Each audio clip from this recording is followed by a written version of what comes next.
Welcome to WBCS guide YouTube channel. Deer aspirants, আমরা আজকে খুব গুরুত্বপূর্ণ একটা টপিক পড়তে চলেছি ইন্ডিয়ান পলিটিতে, যেটা হলো কনস্টিটিউশনাল অ্যামেন্ডমেন্ট। ঠিক, তো কনস্টিটিউশনাল অ্যামেন্ডমেন্ট 2023 পর্যন্ত আমরা দেখছি যে 106 টাইমস ইন্ডিয়ান কনস্টিটিউশন অ্যামেন্ড হয়েছে। তো আজকে আমরা তো 106টা অ্যামেন্ডমেন্ট তো আমাদের পড়া লাগবে না, আমাদের মেজর অ্যামেন্ডমেন্টসগুলো পড়তে হবে, এবং যেটা থেকে মোস্ট অফ দ্য এক্সামিনেশনে পরীক্ষায় প্রশ্ন জিজ্ঞেস করছে। তো ক্লাসটি অনেকটা লেন্দি হতে পারে, সো একটু ওই স্পিড বাড়িয়ে না 1.5x বা 1.275x করে দেখো, তাহলে দ্রুত ক্লাসটা দেখা হয়ে যাবে। এবং এই নোটটা আমরা আমাদের টেলিগ্রাম গ্রুপে দিয়ে দিচ্ছি। সো এখনও যারা টেলিগ্রাম গ্রুপ জয়েন করোনি, তারা টেলিগ্রাম গ্রুপটাকে জয়েন করে নেবে, ঠিক আছে? আচ্ছা, আর ক্লাসটি যদি ভালো লাগে তো অবশ্যই লাইক করে দিও একবার। হ্যাঁ, ঠিক আছে, চলো। আমরা যখন কনস্টিটিউশনের অ্যামেন্ডমেন্টের কথা বলি, তো দেখো ধারণাটা এমন যে আমাদের কনস্টিটিউশনকে অ্যামেন্ড করা যাবে এমনটা কেন? একটা ল বুক রয়েছে, তো সেই ল বুকটা তো আজকেও যেমন থাকা উচিত, আবার 10 বছর পরেও বা ভবিষ্যতেও সেরকমই থাকা উচিত, তাই না? কিন্তু একটা কথা আছে, ভারতের মতো এত বিশাল বড় একটি দেশ, এত জনসংখ্যাবহুল একটি দেশ, সেই জায়গায় সংবিধানের কিছু কিছু ক্ষেত্রে প্রয়োজন আছে পরিবর্তন করার জন্য। সেই জন্য যারা সংবিধান তৈরি করেছিলেন তারা এটা সিদ্ধান্ত নিয়েছিলেন যে আমাদের কনস্টিটিউশনকে কিছু প্রভিশনস রাখা হোক যেখানে এটাকে অ্যামেন্ড করা যেতে পারে। কিসের ভিত্তিতে অ্যামেন্ড করা যেতে পারে? For the betterment of the সোসাইটির বেটারমেন্টের জন্য এটাকে অ্যামেন্ড করা যেতে পারে। এমন নয় যে সোসাইটির বিরুদ্ধে গিয়ে কোনো অ্যামেন্ডমেন্ট আসবে, এমনটা নয়। ওকে, এই জন্য কনস্টিটিউশন মেকাররা কনস্টিটিউশনের মধ্যে একটা আর্টিকেল রেখেছিলেন, দ্যাট ইজ আর্টিকেল 368। তো article 368 of the constitution gives the power to parliament to amend the constitution of India. Okay, অর্থাৎ ভারতের কনস্টিটিউশন ভারতের পার্লামেন্টকে এই আর্টিকেলের মাধ্যমে ক্ষমতা দেয় যে তারা সময় সময় এই কনস্টিটিউশনকে অ্যামেন্ড করতে পারে for the betterment of the society or betterment of the polity. Okay, না এবার একটা কথা, একটা কনস্টিটিউশনকে যখন অ্যামেন্ড করতে হবে বা অ্যামেন্ড করা হবে, তো সেই ক্ষেত্রে আমি তো চাইলে ফান্ডামেন্টাল রাইটসগুলোকে অ্যামেন্ড করে দিতে পারি, তাই না? অর্থাৎ গভর্নমেন্ট যদি চায় যে ব্যক্তি বা সিটিজেনের যে মৌলিক অধিকার সেগুলোকে খর্ব করা যেতে পারে। এর জন্য না 1973-তে সুপ্রিম কোর্ট যখন কেশবানন্দ ভারতী কেসের যখন রুলিং দেন, তখন সুপ্রিম কোর্ট এটা স্পষ্ট করে দিয়েছিলেন, ক্লিয়ার করে দিয়েছিলেন যে কনস্টিটিউশনের যে বেসিক ফিচার রয়েছে সেই বেসিক ফিচারকে কখনো অ্যামেন্ড করা যাবে না। অর্থাৎ সেইখান থেকেই বেসিক স্ট্রাকচার ডক্ট্রাইনটি আসে। তো এই বেসিক স্ট্রাকচার ডক্ট্রিন এটা আমরা ইন ডিটেলসে দেখব যখন আমরা ইম্পর্ট্যান্ট কেসগুলো নিয়ে ডিসকাস করব, ঠিক আছে? আজকের ক্লাসে আমরা ইম্পর্ট্যান্ট অ্যামেন্ডমেন্টস নিয়ে আলোচনা করছি, তাই কেসগুলোকে নিয়ে এখানে আর আলোচনার বিশেষ কোনো ভূমিকা থাকবে না। আমরা এখানে দেখব কি যে যখন কেস নিয়ে আলোচনা করব, কেশবানন্দ ভারতী কেস রয়েছে, বেরুবারি ইউনিয়ন কেস রয়েছে, তারপরে তোমার প্রথম যে কেসটা ছিল, ওটার কী নাম ছিল বলো দেখি, চম্পকম দুরাইরাজন কেস রয়েছে, গোলকনাথ কেস রয়েছে। হ্যাঁ, সো এই সমস্ত জিনিসগুলোকে আমরা নেক্সট কোনো একটা ক্লাসে ওটা দেখব। ঠিক, তাহলে এই 1973-তে সুপ্রিম কোর্ট এইটা রুলিং দিয়েছিল যে কনস্টিটিউশনকে পার্লামেন্ট অ্যামেন্ড করতে পারে ততক্ষণ পর্যন্ত যতক্ষণ না কনস্টিটিউশনের যে বেসিক ফিচার বা বেসিক স্ট্রাকচার সেটা যাতে প্রভাবিত না হয়। ঠিক, তো এবার আমাদের কনস্টিটিউশনটা যে অ্যামেন্ড করা যেতে পারে তার জন্য রুলস রেগুলেশনস কী থাকবে, সেটা আমাদের কনস্টিটিউশন বড় করেছিল কোথা থেকে? না, সাউথ আফ্রিকান কনস্টিটিউশন থেকে। খুব ইম্পর্ট্যান্ট, অর্থাৎ কনস্টিটিউশনের অ্যামেন্ডমেন্টের বিষয়টি সাউথ আফ্রিকান কনস্টিটিউশন থেকে আমরা গ্রহণ করেছি। আমাদের ভারতবর্ষের কনস্টিটিউশন হচ্ছে একটা রিটেন কনস্টিটিউশন, এবং শুধু এটাকে রিটেন কনস্টিটিউশন বলা ঠিক হবে না, এটাকে বলতে হবে ওয়ার্ল্ডস লার্জেস্ট রিটেন কনস্টিটিউশন, অর্থাৎ পৃথিবীর মধ্যে সর্ববৃহৎ লিখিত একটি সংবিধান। আচ্ছা, এইখানে না একটা বিষয় আমি ছেলে মেয়েদের থেকে জানতে পাই আমাদের ক্লাসে, সেটা হচ্ছে যে রিটেন কনস্টিটিউশন আর আনরিটেন কনস্টিটিউশন। যেমন ব্রিটেনের কনস্টিটিউশন যদি বলা হয়, তো ব্রিটেনের কনস্টিটিউশনটা আনরিটেন কনস্টিটিউশন, মানে অলিখিত সংবিধান। দেখো, রিটেন কনস্টিটিউশন আর আনরিটেন কনস্টিটিউশনের মধ্যে তফাৎটা কী? দেখো, রিটেন কনস্টিটিউশন মানে হচ্ছে যেখানে একটা সিঙ্গেল বুক অফ ল আছে, মানে আমাদের ভারতের কনস্টিটিউশনটা একটা সিঙ্গেল বুক, যে যা কিছু আছে বা যা কিছু পাবার ওই একটা বই থেকে পাওয়া যাবে, that is called written constitution. আর ব্রিটেনের কনস্টিটিউশন মানে কতগুলো বইয়ের সমাহার, বেশ কতগুলো বই আছে যেখানে বিভিন্ন ধরনের রুলস রেগুলেশনস লেখা আছে। স্যার তাহলে কী হচ্ছে যে ওটাকে আনরিটেন কনস্টিটিউশন বলছি, কারণ ওটা একটা ফর্মের মধ্যে করা নেই, একটা ফর্মের সাথে একটা বইকে পার্টিকুলারলি সেন্টার করে করা নেই। ওকে, বা আদারওয়াইজ ব্যাপারটা সেমই, লিখিতই আছে আমাদের কনস্টিটিউশন, মানে একটি বই, ওদের অনেকগুলো বই। ওকে, ভেরি গুড। চলো তাহলে আমরা আজকের ক্লাসের ভূমিকা এটাকে এখানে দেখলাম। নাও আমরা এখন যাচ্ছি আমাদের গুরুত্বপূর্ণ অ্যামেন্ডমেন্টের মধ্যে। ওকে, চলো আমরা এক এক করে দেখব। তো সবার প্রথমে আমরা যে অ্যামেন্ডমেন্টটা দেখতে চলেছি, that is first amendment act, that is held in 1951। 1951 সালে আমাদের প্রথম কনস্টিটিউশনাল অ্যামেন্ডমেন্ট হয়েছিল। এবং এই ফার্স্ট কনস্টিটিউশনাল অ্যামেন্ডমেন্ট যখন হয়, তখন মনে রাখবে যে পার্লামেন্ট ফর্ম হচ্ছে কি না, ইন্টারিম গভর্নমেন্ট যখন পারফর্ম করছে, তখন এটা কিন্তু অ্যামেন্ড করা হচ্ছে।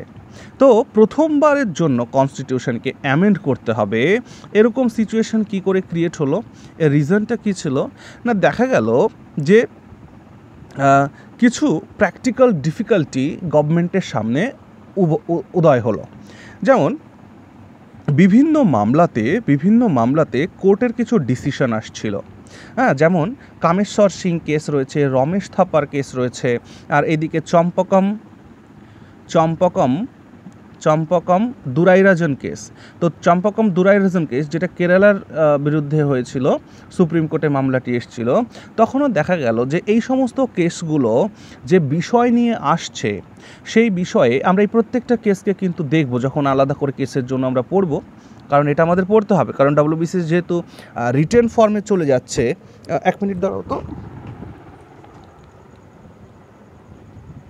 হ্যাঁ, যেটা বলছিলাম যে কনস্টিটিউশন যেহেতু রিটেন ফর্মে চলে যাচ্ছে, সেহেতু কনস্টিটিউশন রিটেন ফর্মে চলে যাচ্ছে।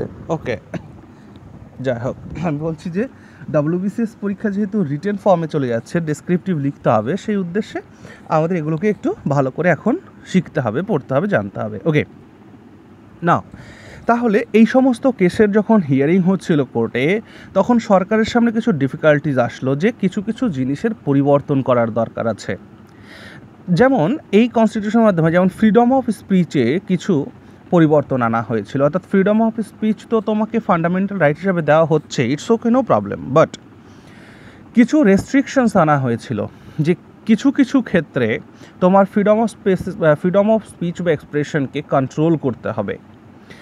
আর জমিদারি প্রথার অবলুপ্তি, এই ঘটনাটা আমি তোমাদের প্রিভিয়াস কোনো ক্লাসে আলোচনা করেছি, তবু আজকে আলোচনা করছি। দ্যাট ইজ, দেখো, ভারতবর্ষ স্বাধীন হওয়ার পর প্রথম যিনি প্রধানমন্ত্রী হয়েছিলেন তিনি হচ্ছেন জওহরলাল নেহেরু। তো জওহরলাল নেহেরু তিনি মনের দিক থেকে জাতীয়তাবাদী নেতা ছিলেন, এটা ঠিক কথা, কিন্তু মনের দিক থেকে তার মধ্যে কিন্তু ছিল যেটা, দ্যাট ইজ সোশ্যালিজম, অর্থাৎ সোশ্যালিস্টিক লিডার তাকে আমরা বলতে পারি। সেই কারণে যে সমস্ত জমিদাররা তৎকালীন সময়ে ছিল, তাদের কাছে প্রচুর জমি ছিল, প্রচুর, এবং তাদের প্রজারা ছিল জমিহীন, তাদের জমি ছিল না, একজন জমিদারের জমি ছিল। সেই জন্য জমিদারি প্রথাকে অবলুপ্তি করা যখন হলো, তখন জমিদারদের জমি প্রজাদের মধ্যে ভাগ করে দিতে হবে, ঠিক? অর্থাৎ জমিদারদের যে ল্যান্ড সিলিং সেটা করা হয়েছিল, যে একটা জমিদারের কাছে, একটা ইন্ডিভিজুয়ালের কাছে এইটুকুন প্রপার্টি থাকবে, বাকি সম্পত্তিটুকুন তারা কি হবে না, ভাগ হয়ে যাবে তার প্রজাদের মধ্যে, ওই এলাকাতে যারা বসবাস করে তাদের মধ্যে। ওকে, সো এই ঘটনা যখন ঘটলো, তখন দেখা গেল যে আমাদের ফান্ডামেন্টাল রাইটের মধ্যে একটা রাইট দেওয়া ছিল, দ্যাট ইজ আর্টিকেল 31, যেটাকে বলা হচ্ছিল কিনা যে সম্পত্তির অধিকার, রাইট টু প্রপার্টি। না, এই রাইট টু প্রপার্টি তো তাহলে ভায়োলেট হয়ে গেল একজন জমিদারের। তাহলে সেই ক্ষেত্রে দেখা গেল যে আমায় কী করতে হবে, ওই রাইট টু প্রপার্টি যে ফান্ডামেন্টাল রাইটস আছে সেটাকে আমাকে এবার কী করতে হবে, রিমুভ করতে হবে, সেটাকে বাদ দিতে হবে। তা না হলে তো আমি জমিদারি প্রথাকে সরাতে পারবো না। বোঝা গেল? তো এই সমস্ত পরিস্থিতির কারণেই আমরা দেখব যে আমাদের কনস্টিটিউশন অ্যামেন্ড হচ্ছে। নাও ফার্স্ট অ্যামেন্ডমেন্টের মাধ্যমে কি কি পরিবর্তন করা হয়েছিল সেই জিনিসটাকে এবার আমরা একটুখানি দেখে নেব। ওকে, নাও চলো আমি এক এক করে এখানে দিচ্ছি, সুন্দর করে নোট লেখা আছে। এটাকে আমি একবার ক্লাস দেখার সাথে সাথেই আশা করি ব্রেনে এটা সেট হয়ে যাওয়ার কথা, তবুও নোটটা প্রোভাইড করে দিব, এটাকে দেখে নেবে। ওকে চলো, প্রথম পয়েন্ট যেটা আমি বললাম যে empowered the state to make social provisions for the advancement of socially and economically backward classes, অর্থাৎ সোশ্যালি সামাজিকভাবে এবং অর্থনৈতিকভাবে পিছিয়ে পড়া যে জনগোষ্ঠী রয়েছে তাদের এম্পাওয়ারমেন্টের জন্য সরকারকে কিছু সোশ্যাল মানে অ্যাক্টিভিটি পারফর্ম করতে হবে, আর তার জন্য কি করতে হবে না, রিজার্ভেশন প্রোভাইড করতে হবে। তাহলে এইখানে প্রথম আমরা দেখছি যে এসসি এসটি কমিউনিটি যারা রয়েছে তাদের রিজার্ভেশনের কথা প্রথম এখানে আসছে। ওকে, কিন্তু মনে রাখবে যে এই এসসি এসটি রিজার্ভেশন এটা কিন্তু যে ভারত স্বাধীন হওয়ার পর হয়েছে এমনটি নয়, এটা কেরালাতে অনেক আগে থেকেই চলছিল, বাংলায় কিছু কিছুভাবে এটা চলছিল। আচ্ছা, next that is provide for saving laws providing for acquisition of states, অর্থাৎ এই স্টেটস মানে কি, সম্পত্তি। যখন বড়লোকদের বা জমিদারদের যখন সম্পত্তি অ্যাকুইজিশন করা হচ্ছিল, অধিগ্রহণ করা হচ্ছিল, তখন তারা যাতে এইটা কোর্টে না নিয়ে যেতে পারে সেইটার জন্য না কিছু লকে সেভ করার জন্য একটা নতুন শিডিউলকে অ্যাড করা হয়েছিল। আমাদের কনস্টিটিউশন যখন তৈরি হয় তখন কনস্টিটিউশনে 8খানি শিডিউলস ছিল, মানে 8টি তালিকা ছিল বলতে পারো। কিন্তু এই 51 সালে যখন প্রথম অ্যামেন্ডমেন্ট হলো তখন 9th শিডিউল অ্যাড করা হলো কনস্টিটিউশনের সাথে। আর সেই 9th শিডিউলে কি বলা হলো না, 9th শিডিউলে বলা হলো যে যদি কোনো ল বা যদি কোনো আর্টিকেলকে এই 9th শিডিউলে রাখা হয় তাহলে সেটা জুডিশিয়াল রিভিউ থেকে ইমিউনিটি পাবে। অর্থাৎ কি জুডিশিয়াল রিভিউ জিনিসটা কি না, জুডিশিয়াল রিভিউটা হচ্ছে ধরো পার্লামেন্ট বা গভর্নমেন্ট কোনো একটা আইন তৈরি করলো, সেই আইনটি যদি কনস্টিটিউশন বিরোধী হয় তাহলে কোর্ট এটাকে নাল অ্যান্ড ভয়েড করে দিতে পারবে, বাতিল করে দিতে পারবে। সো এই বিষয়টাকে বলা হয় জুডিশিয়াল রিভিউ। তাহলে 9th শিডিউল তৈরি করার উদ্দেশ্যই ছিল যে কোর্ট যাতে সরকারের কৃতকর্মের ওপরে নাক গলাতে না পারে, পরিষ্কার কথা, সরকারের কৃতকর্মের ওপরে যাতে কোর্ট নাক গলাতে না পারে সেই জন্য 9th শিডিউলের অবতারণা করা হয়েছিল যে 9th শিডিউলে আমরা যে বিষয়টিকে তালিকাভুক্ত করছি সেই বিষয়টাকে কোনো কোর্ট জুডিশিয়ালি রিভিউ করতে পারবে না। যদিও বর্তমানে সুপ্রিম কোর্টের রায় অনুযায়ী 9th শিডিউলে কোনো আইন তুমি দেবে সেটাকে কোর্ট রিভিউ করতে পারবে না এমনটা নেই। বর্তমানে 9th শিডিউলে থাকা যে কোনো বিষয়কেই কিন্তু কোর্ট জুডিশিয়ালি রিভিউ করতে পারবে এখন বর্তমানে। ওকে, এবং এই অ্যামেন্ডমেন্টের মাধ্যমে 31A 31 বি ইনসার্টেড করা হয়েছিল দুটো আর্টিকেল।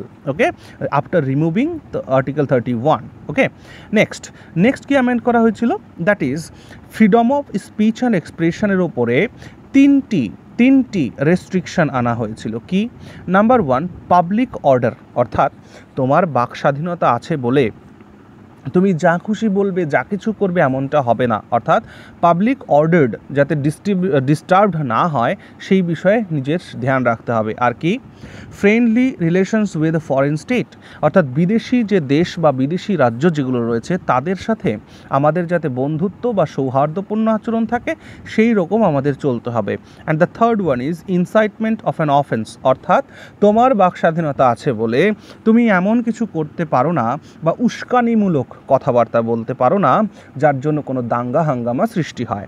তো এই তিনটি restriction freedom of speech and এক্সপ্রেশনের মধ্যে আনা হয়েছিল। এবার শোনো, যেহেতু freedom of speech and expression এটা ফান্ডামেন্টাল রাইটসের মধ্যে খুব গুরুত্বপূর্ণ একটা রাইটস, মানে মৌলিক অধিকার যেটা ব্যক্তির থাকতেই হবে। কারণ আমি যদি আমার মত প্রকাশ না করতে পারি, আমি যদি আমার ভাবনাকে প্রকাশ করতে না পারি তাহলে আমার স্বাধীনতার কোনো জায়গা নেই, তার মানে আমি পরাধীন। তো সেই ক্ষেত্রে যখন এই রেস্ট্রিকশনগুলো আনা হলো তখন একটা কথা জোড়া হলো যে এই রেস্ট্রিকশনগুলোকে বলা হচ্ছে রিজনেবল রেস্ট্রিকশন। খুব ইম্পর্ট্যান্ট, রিজনেবল রেস্ট্রিকশন বলা হচ্ছে। কেন রিজনেবল রেস্ট্রিকশন বলা হচ্ছে? খেয়াল করবে রিজনেবল রেস্ট্রিকশন বলা হচ্ছে এই কারণে যে আসলে গভর্নমেন্ট যেটা চাইবে রিজনেবল সেটাই রিজনেবল, নাকি কোর্ট যেটা বলবে রিজনেবল সেটা রিজনেবল। অর্থাৎ গভর্নমেন্ট তো রুলস জারি করে দিতেই পারে যে এটা আনরিজনেবল, ওকে, তো সেটা কোর্ট ডিসাইড করবে যে এই ব্যক্তি যে বক্তব্য রেখেছে বা যা করেছে সেটা রিজনেবল কি না। সেই কারণে রিজনেবল কথাটার জন্য এটা কিন্তু জাস্টিসিয়েবল ইন নেচার হয়ে যায়, ওকে। অর্থাৎ যে রেস্ট্রিকশনগুলো এখানে আনা হয়েছে সেটা যদি কখনো চ্যালেঞ্জড হয় তখন এটা ডিসাইড করবে কোর্ট নাকি গভর্নমেন্ট, ওকে, ভেরি গুড। লাস্ট কি ইম্পর্ট্যান্ট গুরুত্বপূর্ণ আছে প্রথম অ্যামেন্ডমেন্টের মধ্যে, দ্যাট ইজ কোনো স্টেট তার যে ইন্ডিভিজুয়াল ট্রেড বা তার যে প্রাইভেট ট্রেড সেখানে যে সে মনোপলি করবে এমনটা নয়। ধরো আসাম বলল যে আমি চা উৎপাদন করি, তার মানে চায়ে আমার মনোপলি থাকবে, এই ভারতবর্ষের আর কেউ কোথাও কোনো রাজ্যে কোনো ব্যক্তি চা বিক্রি করতে পারবে না, আমিই পারবো। তাহলে কী হলো, এটা একটা স্টেটের ক্ষেত্রে বা কোনো ইন্ডিভিজুয়ালের ক্ষেত্রে একটা মনোপলির মতন হয়ে গেল, একাধিপত্য হয়ে গেল। তাহলে এখানে তো সর্বসমতার ব্যাপারটা আসছে না স্বাধীন দেশে। তাই যে স্টেটের বা ইন্ডিভিজুয়ালের যে মনোপলি কোনো ট্রেড বা বিজনেসে সেটাকে অ্যাবলিশ করা হলো, অর্থাৎ এখানে স্টেট ট্রেডিং অ্যান্ড ন্যাশনালাইজেশনের ব্যবস্থা করা হলো, জাতীয়করণের কথা বলা হলো। অর্থাৎ এখানে বলা হলো যে কোনো রাজ্য বা কোনো ইন্ডিভিজুয়াল সে কখনো এইটা নিয়ে সুপ্রিম কোর্টে যেতে পারবে না যে আমি যে ব্যবসাটা করতাম সেটা আর একজন করছে, এমনটা নয়। বুঝতে পারছো? ওকে, চলো এবার আমরা দেখি তাহলে সেকেন্ড অ্যামেন্ডমেন্ট। তাহলে ফার্স্ট অ্যামেন্ডমেন্টে কী কী হয়েছে আশা করছি বুঝতে পেরেছো। চলো বেশ, দেখো সেকেন্ড অ্যামেন্ডমেন্টে কী হলো গুরুত্বপূর্ণ। সেকেন্ড অ্যামেন্ডমেন্টটা হয়েছিল 1952 পরের বছরে। সেখানে বলা হয়েছিল যে আগে কি ছিল, আগে ছিল যে একজন এমপি, ওয়ান এমপি, সে ম্যাক্স টু ম্যাক্স 7.5 লাখ পিপলের জনপ্রতিনিধিত্ব করবে। কিন্তু দেখা যাচ্ছে ধীরে ধীরে যখন জনসংখ্যা বৃদ্ধি পাচ্ছে ভারতবর্ষে, তখন একজন এমপি এই 7.5 লক্ষের জন্য এক একজন করে যদি এমপি দিতে হয় তাহলে এমপির সংখ্যা প্রচুর বেড়ে যাবে। সেই জন্য আর সেই এমপির সংখ্যা যত বেড়ে যাবে তাহলে তাদের একটা আলাদা খরচ খরচা আছে, কস্ট আছে, বা পার্লামেন্টকে তাদেরকে অ্যাকোমোডেট করার একটা ব্যাপার আছে। সেই কারণে এই অ্যামেন্ডমেন্টের মাধ্যমে বলা হয় যে একজন এমপি 7.5 লক্ষের বেশি লোককেও রিপ্রেজেন্ট করতে পারবে। ক্লিয়ার হলো? গুরুত্বপূর্ণ কিন্তু এটা, ওকে। চলে এসো এবার ফোর্থ অ্যামেন্ডমেন্টের মধ্যে। তাহলে ফোর্থ অ্যামেন্ডমেন্ট হয়েছে 1955-এ। এখানে কি বলা হচ্ছে না, এখানে বলা হচ্ছে যে made the scale of compensation given in lieu of compulsory acquisition of private property beyond the security of courts. অর্থাৎ কোর্টের সিকিউরিটির বাইরে কোনো প্রাইভেট প্রপার্টিকে যদি সরকার অ্যাকুইজিশন করে, মানে অধিগ্রহণ করে, তাহলে তার জন্য তাকে কি ক্ষতিপূরণ দেওয়া হবে, তাকে কম্পেনসেশন কি দেওয়া হবে, তার একটা স্কেল বেঁধে দেওয়া হয়েছিল। নেক্সট কি করা হয়েছিল, authorized the state to nationalize any trade.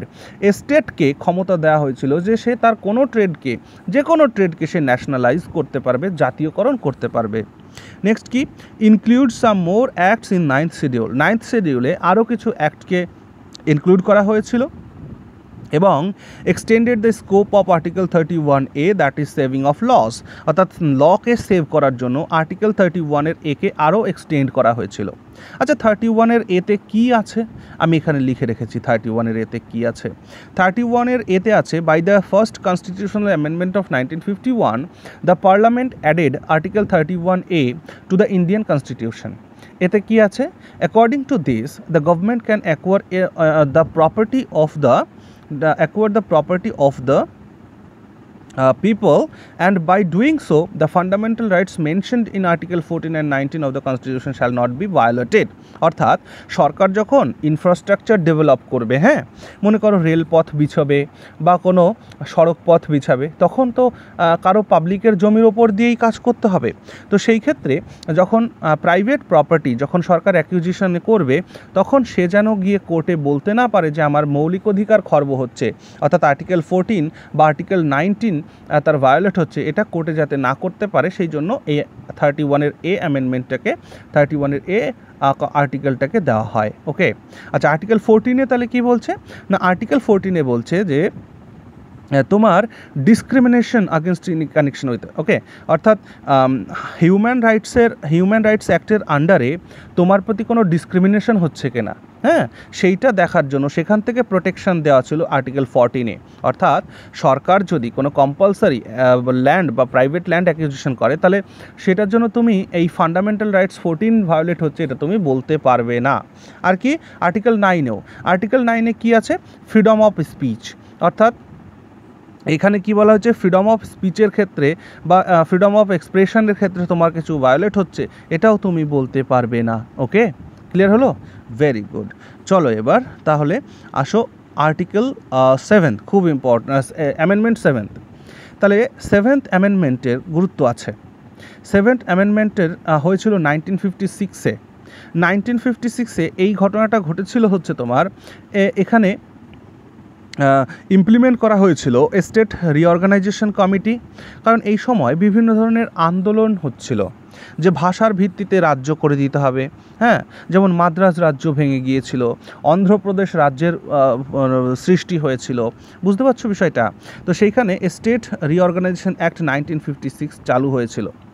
আসলে 1956-এর আগে পর্যন্ত, মানে এই অ্যামেন্ডমেন্টের আগে পর্যন্ত ভারতের যে বিভিন্ন রাজ্যগুলো ছিল, সেই রাজ্যগুলোকে A category, B category, C category, D ক্যাটাগরিতে এরকম ভাগ করা ছিল। মানে এ ক্যাটাগরি মানে যেটা ব্রিটিশ সরকারের আমলে যেটা ইংরেজদের অধীনে ছিল সেটা এ ক্যাটাগরির স্টেট, যেটা প্রিন্সদের কাছে ছিল, রাজকুমারদের কাছে ছিল, বি ক্যাটাগরির স্টেট, বুঝতে পারছো তো? তো এরকম করে রাজ্যগুলোকে ক্যাটাগরাইজ করা ছিল, A category, B category, C category, D category. তো এই খুব ইম্পর্ট্যান্ট এই জন্য যে 7th অ্যামেন্ডমেন্ট অ্যাক্টের মাধ্যমে 1956-এ এই A category, B category, C category এই সমস্ত স্টেটের ক্যাটাগরিকে অ্যাবলিশ করে দেওয়া হয় এবং রাজ্যের ডেফিনেশন দুটি করা হয়। একটাকে বলা হয় যে ফুল ফ্লেজড স্টেট হবে, আর একটা হবে ইউটি, অর্থাৎ ইউনিয়ন টেরিটরি বা কেন্দ্রশাসিত অঞ্চল বলা হবে একটা রাজ্যকে, আর একটা রাজ্যকে ফুল ফ্লেজড স্টেট বলা হবে, বুঝতে পারছো? অর্থাৎ সেই সময় দেখো ভারতবর্ষের 14টি ফুল ফ্লেজড স্টেট করা হয় এবং 6টি ইউনিয়ন টেরিটরি করা হয়, অর্থাৎ ওই এ ক্যাটাগরি, বি ক্যাটাগরি বাদ দিয়ে। এই জন্য 7th অ্যামেন্ডমেন্ট কিন্তু খুব গুরুত্বপূর্ণ, পরীক্ষা এখানে জিজ্ঞেস করে কিন্তু। Okay, remember it. Now extended the jurisdiction of high courts. আরও কী করা হয় 7th অ্যামেন্ডমেন্টের মাধ্যমে? হাইকোর্টের যে জুরিসডিকশন সেটাকে ইনক্রিজ করে দেওয়া হয়, ঠিক আছে, টু ইউনিয়ন টেরিটরিজ। অর্থাৎ কোনো রাজ্যের হাইকোর্ট সেটা অন্য কোনো রাজ্যকে বা অন্য কোনো ইউনিয়ন টেরিটরিকেও তার জুরিসডিকশনের আন্ডারে আনা হয়। যেমন আমাদের পশ্চিমবঙ্গের হাইকোর্ট হচ্ছে ক্যালকাটা হাইকোর্ট, আর এই ক্যালকাটা হাইকোর্ট যেমন করে পশ্চিমবঙ্গের ব্যবস্থাটাকেও দেখে, তেমনি আমাদের যে বে অফ বেঙ্গলের কাছে আমাদের যে একটা ইউটি রয়েছে, that is Andaman and Nicobar, সেই আন্দামান অ্যান্ড নিকোবর যে ইউটি সেটারও কিন্তু জুরিসডিকশন আমাদের ক্যালকাটা হাইকোর্টের আন্ডারেই রয়েছে, বুঝতে পেরেছো? অর্থাৎ হাইকোর্টের জুরিসডিকশনকে ইনক্রিজ করা হয়। বলা হয় যে একটা স্টেটের হাইকোর্ট সে কোনো ইউনিয়ন টেরিটরিকেও তার দেখাশোনা করতে পারবে যদি তাকে সেই দায়িত্ব দেওয়া হয় তো, এবং একটা কমন হাইকোর্ট থাকবে একটা বা দুটো স্টেটের জন্য বা তারও বেশি স্টেটের জন্য। ওকে, আচ্ছা, এখানে আরেকটা জিনিস মনে রেখো, যেমন হাইকোর্টকে যেমন এই তার জুরিসডিকশন ইনক্রিজ করা হয়েছিল, তেমনি গভর্নরের জুরিসডিকশনও কিন্তু এখানে ইনক্রিজ করা হয়েছিল। যদি এটা এখানে নোটে নেই তবুও আমি বলে দিচ্ছি, মনে রাখবে। একটা গভর্নর সে একটি রাজ্যের থেকেও অন্য রাজ্যের কিন্তু দেখাশোনা করতে পারে, বুঝতে পারছো? মানে যেমন আমাদের দেখেছিলাম আমরা যে কিছুদিন আগে, ওনার নামটা কী ছিল বল দেখি, আমাদের পশ্চিমবঙ্গের রাজ্যপাল ছিল, সাথে সাথে উনি বিহারের দায়িত্বটাকেও সামলাচ্ছিলেন, ঠিক না? কেশরীনাথ ত্রিপাঠী, ইয়েস, যখন মনে পড়েছে কেশরীনাথ ত্রিপাঠী যখন ছিল, তো কেশরীনাথ ত্রিপাঠী যখন পশ্চিমবঙ্গের রাজ্যপাল ছিলেন তখন তিনি একাধারে পশ্চিমবঙ্গ এবং আমাদের পাশের রাজ্য বিহার দুটোকেই তিনি দেখছিলেন, দুটোরই রাজ্যপাল তিনি নিয়োগ হয়েছিলেন। ওকে, আচ্ছা, বেশ, চলো আর কি এবার চলে আসো আমরা তাহলে নেক্সট অ্যামেন্ডমেন্টের মধ্যে যাই, that is 9th amendment held in 1960। তাহলে 1960-এ আমরা দেখছি 9th অ্যামেন্ডমেন্ট হয়েছে। এইখানে কি হয়েছিল দেখো, এইখানে আমরা ওই বেরুবারি ইউনিয়নের কেসটা দেখলাম। অর্থাৎ পশ্চিমবঙ্গের একটি জায়গা আছে জলপাইগুড়ি জেলায় বাংলাদেশের সাথে, এই হচ্ছে আমাদের পশ্চিমবঙ্গ। তো এরকম করে জলপাইগুড়ি জেলাতে একটা জেলা আছে, বাংলাদেশের একটা ইউনিয়ন আছে, দ্যাট ইজ বেরুবারি ইউনিয়ন, ঠিক আছে? সেই বেরুবারি ইউনিয়নটাকে না পাকিস্তানকে দিয়ে দেওয়া হয়েছিল, অর্থাৎ কি এই সময় যে ঘটনাগুলো ঘটেছিল সেই ঘটনার ক্ষেত্রে আমরা যেমন সরকারের সমালোচনা করি, আমরা এখন যখন করি যে সত্যি সত্যি আমাদের প্রপার্টি কেন দেবো, আসলে এই ঘটনাটাকে আমি একবার বলি তাহলে তোমরা বুঝতে পারবে। বাকি এখানে যা নোট আছে সেটা তো তোমরা নিজেরা পড়েই নিতে পারবে, তাই না? আসলে জলপাইগুড়ি জেলার একটা অংশ যেটা বেরুবাড়ি ইউনিয়ন, এই বেরুবাড়ি ইউনিয়নটা ভারতবর্ষের ছিল, কিন্তু এটা লোকেটেড হয়েছিল কোথায় না, পাকিস্তানের মধ্যে, ইস্ট পাকিস্তান, যেটা অধুনা বাংলাদেশ, বর্তমানে বাংলাদেশ, সেটার মধ্যে। তো এই বেরুবাড়ি ইউনিয়নের একটা সিলিং করা হয়েছিল, অর্থাৎ বেরুবাড়ি ইউনিয়নের মধ্যে দিয়ে একটা স্কেল টেনে বলা হয়েছিল যে এইটুকুন ইন্ডিয়ার কাছে থাকবে, এটুকুন বাংলাদেশের কাছে থাকবে। তো এইখানে তৎকালীন সময়ে আমাদের রাজ্যের মুখ্যমন্ত্রী ছিলেন doctor Bidhan Chandra Roy. Doctor B C. Roy তখন মুখ্যমন্ত্রী ছিলেন। তিনি তখন বললেন যে এই যে সিদ্ধান্ত নেওয়া হচ্ছে, এই সিদ্ধান্তটা কিন্তু ঠিক হচ্ছে না, অর্থাৎ কেন আমার রাজ্যের অংশ আমি কেন পাকিস্তানকে দিয়ে দিতে যাব। এই জন্য তখন সুপ্রিম কোর্টে যখন মামলা গেল, অর্থাৎ বেরুবাড়ি ইউনিয়নের কেসটা যখন গেল, তখন সুপ্রিম কোর্ট সরকারের কাছে জানতে চাইল, বলো ভাই কেন এরকম করছো, ভারতের সম্পত্তি কেন দিয়ে দিচ্ছ, এটা তো দেওয়া যায় না। তখন তারা কি করলো, তখন সরকার বলল যে দেখো আমাদের আর্টিকেল 3 বলে একটা কথা আছে কনস্টিটিউশনে, আর্টিকেল 3। তো আর্টিকেল 3 আমাদেরকে পাওয়ার দিয়েছে, আমরা কি করতে পারবো, দেখো আর্টিকেল 3 আমাদেরকে পাওয়ার দিয়েছে যে আমরা রাজ্যের আমরা আমাদের দেশের রাজ্যের এরিয়াকে কমানো, বাড়ানো, নাম পরিবর্তন, এই সমস্ত ক্ষমতা পার্লামেন্টের কাছে আছে। তো সেই হিসাবেই কিন্তু আমরা এই কাজটি করছি, এবং আমরা আমাদের কোনো সম্পত্তি পাকিস্তানকে দিয়ে দিচ্ছি না, বরঞ্চ আমাদের এই পাকিস্তান আর ভারতের মধ্যে ওইখানে যে ম্যাপটা আছে ওটা খুব অস্পষ্ট অবস্থায় রয়েছে, তো ওটাই স্পষ্ট করে নেওয়ার কাজ হচ্ছে। অর্থাৎ র্যাডক্লিফ যখন ওখানে স্কেলিংগুলো করছিলেন, তো সেই সময় তিনি কিছু ভুল করেছিলেন বা ওই জায়গাটাতে তিনি বুঝতে পারেননি, যার জন্য ওখানে ম্যাপের একটা ডিসপিউট আছে, সেই ম্যাপের ডিসপিউটটাই আমরা আজকে সলভ করে নিচ্ছি। এটা ছিল তৎকালীন সরকারের, কেন্দ্র সরকারের বক্তব্য। তো বিধানচন্দ্র রায় দেখলেন ঠিক আছে, চলো কেন্দ্র সরকার যা রায় নিচ্ছে তখন তার কিছু বলা যাবে না, কারণ কি বিধানচন্দ্র রায়ের সাথে নেহেরুর একটা আলাদা সম্পর্ক ছিল। মানে নেহেরু যেমন বিধানকে উনি নাম ধরে ডাকতেন, বিধান কেমন আছো, এরকমভাবে এরকম একটা সম্পর্ক ছিল। এবং বিধানচন্দ্র রায়ও কিন্তু নেহেরুকে ভালো সম্মান করতেন, দুজনেই একে অপরকে সম্মান করতেন। এবং এমনটাও জানা যায় যে নেহেরু বিধানবাবুর কাছ থেকে তিনি চিকিৎসা নিতেন। ওকে, তো সেই কারণে বিধানবাবুও কংগ্রেসের লোক, নেহেরুও কংগ্রেসের লোক, সো সেই ক্ষেত্রে এনাদের মধ্যে কিন্তু একটা সুসম্পর্ক ছিল। কোনো একদিন অবসর সময় হলে এই বিষয়ে আমরা আলোচনা করব। ওকে, আচ্ছা নেক্সট। তাহলে এখানে কি করা হয়েছিল না, এখানে facilitated the cession of Indian territory of Berubari union that is located in West Bengal to Pakistan as provided in the Indo Pakistan agreement 1958। 1958-এ যে ইন্দো পাকিস্তান হয়েছিল নেহেরু আর নুনের মধ্যে, ভারতের প্রধানমন্ত্রী, পাকিস্তানের প্রধানমন্ত্রী, ওনার নামটা আমি ভুলে গেছি, টাইটেলটা হচ্ছে নুন। ওকে, আচ্ছা, তো যাই হোক গল্প ক্লিয়ার হলো, ভেরি গুড। চলো এবার আগে যাই। তারপর আমরা দেখছি না 10th অ্যামেন্ডমেন্ট। তো 10th অ্যামেন্ডমেন্টের মধ্যে এখানে বিশেষ কিছু দেখবার নেই, জাস্ট একটু মনে রাখতে হবে যে 10th অ্যামেন্ডমেন্টের মাধ্যমে আমরা পর্তুগিজদের থেকে দাদরা নগর হাভেলি এটাকে নিয়েছিলাম এবং আমরা এটাকে ইউনিয়ন টেরিটরি করেছিলাম। তাহলে দাদরা নগর হাভেলি এটা আমরা ইনকর্পোরেট করেছিলাম ভারতের সাথে পর্তুগালের থেকে নিয়ে in the year 1961 that under 10th amendment. Okay, next. তারপর হচ্ছে 11th অ্যামেন্ডমেন্ট 1961, এটা হয়েছিল। এখানে আমরা কি করেছিলাম, এখানে একটা বিষয় এসেছিল যে ভাইস প্রেসিডেন্টের ইলেকশনের ক্ষেত্রে যে ইলেকটোরাল কলেজ ছিল না, সেই ইলেকটোরাল কলেজের ক্ষেত্রে যে আগে তোমার কি হতো, আগে তোমার পার্লামেন্টের দুটো হাউস বসতো, পার্লামেন্টের দুটো হাউস বসে ভাইস প্রেসিডেন্টকে নির্বাচন করা হতো। তো সেই যে এই যে বোথ হাউসের জয়েন্ট মিটিংয়ের মাধ্যমে যে পার্লামেন্টের ইলেকশন হতো, এটাকে বাদ দিয়ে একটা ইলেকটোরাল কলেজের মাধ্যমে ইলেকশন হবে, সেই ব্যবস্থা করা হয়েছিল এই 11th অ্যামেন্ডমেন্টের মাধ্যমে। ওকে, চলো আগে যাই তাহলে। চলো, আর কি আরেকটা প্রভিশন দেওয়া হয়েছিল 11th অ্যামেন্ডমেন্টের মাধ্যমে, that is provided that the election of the president or vice president can not be challenged. Okay, অর্থাৎ প্রেসিডেন্টের নির্বাচন বা ভাইস প্রেসিডেন্ট নির্বাচনকে তুমি চ্যালেঞ্জ করতে পারবে না on the ground of any vacancy in the appropriate electoral college. অর্থাৎ একটা ইলেকটোরাল কলেজ মানে কি, একটা গ্রুপ অফ ইলেক্টর্স, ঠিক আছে, নির্বাচকদের একটা গ্রুপ, সেখানে যদি কোনো ব্যক্তি উপস্থিত না থাকে তাহলে তার অনুপস্থিতির জন্য, তার ভ্যাকান্সির জন্য তুমি কখনোই বলতে পারো না যে আমার ভোট তো ভাই আমি দেইনি, তাহলে কি করে প্রেসিডেন্ট নির্বাচিত হয়ে গেল, সেরকম তুমি বলতে পারবে না। ওকে, এটাকে চ্যালেঞ্জ করা যাবে না। ওকে, যে কয়জন প্রেসিডেন্ট থাকবে তাদের নির্বাচনেই কিন্তু তারা নির্বাচিত হবেন। So you can not challenge it on your vacancy or absence. Okay, চলো এরপর হচ্ছে 12th amendment, that is held in 1962। 12 number অ্যামেন্ডমেন্টে কী হয়েছিল, খুব ইম্পর্ট্যান্ট একটা, দ্যাট ইজ গোয়া, দমন দিউ, এটাকে আমরা ভারতের ইউনিয়নের সাথে যুক্ত করেছিলাম। অর্থাৎ গোয়াকে আর দমন দিউকে আমরা ভারতের সাথে যুক্ত করেছিলাম কবে না, গোয়া দমন দিউকে ভারতের সাথে আমরা যুক্ত করেছিলাম ইন দ্য ইয়ার 1962। খুব ইম্পর্ট্যান্ট। ওকে, বেশ, চলো এবার আসো 13th অ্যামেন্ডমেন্ট। তো 13th অ্যামেন্ডমেন্টের মধ্যে কী রয়েছে না, 13th অ্যামেন্ডমেন্টের মধ্যে আমরা নাগাল্যান্ডকে স্টেটের স্ট্যাটাস দিয়েছিলাম, হ্যাঁ, এবং তার জন্য কিছু স্পেশাল প্রভিশন রেখেছিলাম।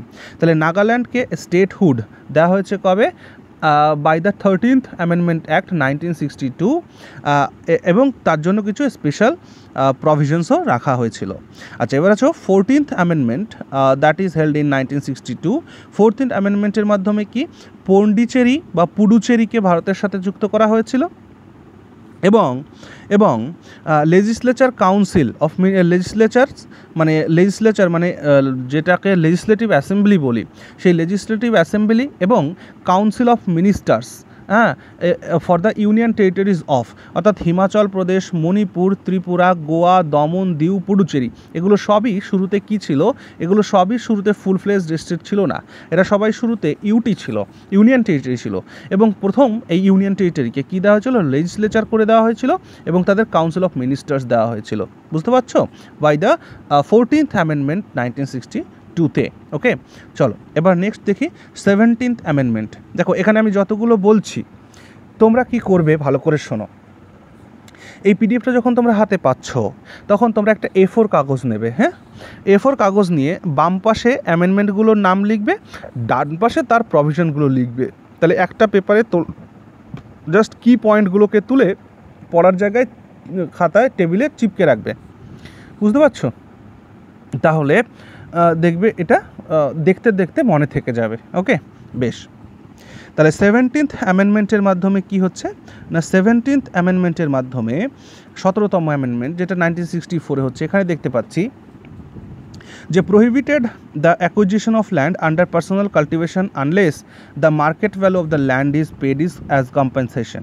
বলছে যদি তুমি কোনো চাষের জমিকে, হ্যাঁ, যদি কোনো তুমি চাষের জমিকে অ্যাকুইজিশন করো মানে অধিগ্রহণ করো, তাহলে তার মার্কেট ভ্যালুতে তাকে কম্পেনসেশন দিতে হবে, তার যা বাজার মূল্য সেখানে তোমায় কম্পেনসেশন দিতে হবে। এবং 9th শিডিউলে আরও 44টি অ্যাক্টসকে ঢোকানো হচ্ছে। তাহলে বুঝতে পারছো, 9th শিডিউলে অ্যাক্টসগুলো ঢোকানোর মানেই হচ্ছে যে সেগুলোকে জুডিশিয়াল রিভিউ থেকে ইমিউনিটি দেওয়া। ঠিক, আচ্ছা এবার আসো 18th অ্যামেন্ডমেন্ট। ঠিক আছে, তাহলে 18th অ্যামেন্ডমেন্ট অ্যাক্ট 1966। তাহলে 18th অ্যামেন্ডমেন্ট অ্যাক্টে কী হয়েছিল চলো একবার দেখে নিই। ওকে, বেশ, তাহলে এখানে আমরা দেখছি এক মিনিট, তাহলে এখানে আমরা দেখছি কি 18th অ্যামেন্ডমেন্ট 1966-এ হয়েছিল। Made it clear that the power of parliament to form a new state also includes a power to form a new state or union territory by uniting a part of a state or union territory to another state or union territory। মানে এখানে এই অ্যামেন্ডমেন্টের মাধ্যমে বলা হয়েছিল যে আমি একটা রাজ্যকে ভেঙে বা কতগুলো রাজ্যকে মিলে বা একটা দেশের একটা পার্টকে নিয়ে আমি রাজ্য তৈরি করতে পারি, নতুন রাজ্য তৈরি করতে পারি, গঠন করতে পারি। এই ক্ষমতাটা পার্লামেন্টের যে আছে এটা ক্লিয়ার করা হয়েছিল। হ্যাঁ, পার্লামেন্টের এই ক্ষমতা আর্টিকেল 3 তো দিয়ে রেখেছে, ইটস নো প্রবলেম, বাট এটাকে আরও ক্ল্যারিফাই করা হয়েছিল এই অ্যামেন্ডমেন্টের মাধ্যমে। এবং এর ফলে নতুন দুটো স্টেট, দ্যাট ইজ পাঞ্জাব আর হরিয়ানাকে তৈরি করা হয়েছিল। বুঝতে পারছো, পাঞ্জাব আর হরিয়ানা রাজ্যের দুটো আলাদা পৃথক রাজ্যের সৃষ্টি হয়েছিল। এবার আসো 21st অ্যামেন্ডমেন্ট, তাহলে 21তম অ্যামেন্ডমেন্ট 1967-এ। এখানে কি করা হয়েছিল? এখানে দেখো, আমাদের ভারতের কনস্টিটিউশন যখন তৈরি হয়েছিল, অরিজিনাল কনস্টিটিউশনে 14th ল্যাঙ্গুয়েজ ছিল, 14টি ভারতীয় ভাষা ইনক্লুডেড ছিল। কোথায়? 8th শিডিউলে। ওকে, তাহলে আমাদের কনস্টিটিউশনের যে 8th শিডিউল, 8 নম্বর শিডিউল, সেখানে ভারতের ভাষাগুলিকে রাখা হয়েছে। তো সেখানে মোট 14টি ভাষা ছিল, কিন্তু এই 1967 সালে 21তম সংবিধান সংশোধনের মাধ্যমে 15তম ল্যাঙ্গুয়েজ হিসাবে সিন্ধি ভাষাটিকে ঢোকানো হয়। সিন্ধি ভাষা, ওকে, তাহলে সিন্ধি ভাষাকে আমাদের রাষ্ট্রীয় ভাষা বলতে কনস্টিটিউশন গ্র্যান্টেড ল্যাঙ্গুয়েজ করা হয়েছিল, 8th শিডিউলে ঢোকানো হয়েছিল। ওকে, চলো নেক্সট হচ্ছে 24তম সংবিধান সংশোধন। তাহলে 24তম সংবিধান সংশোধনের মাধ্যমে কি দেখতে পাচ্ছ না, 24তম সংবিধান সংশোধনের মাধ্যমে দেখতে পাচ্ছ 1971-এ যেটা হয়েছিল, সেটা হচ্ছে রিজন কিছু লাগে সেটা জানো।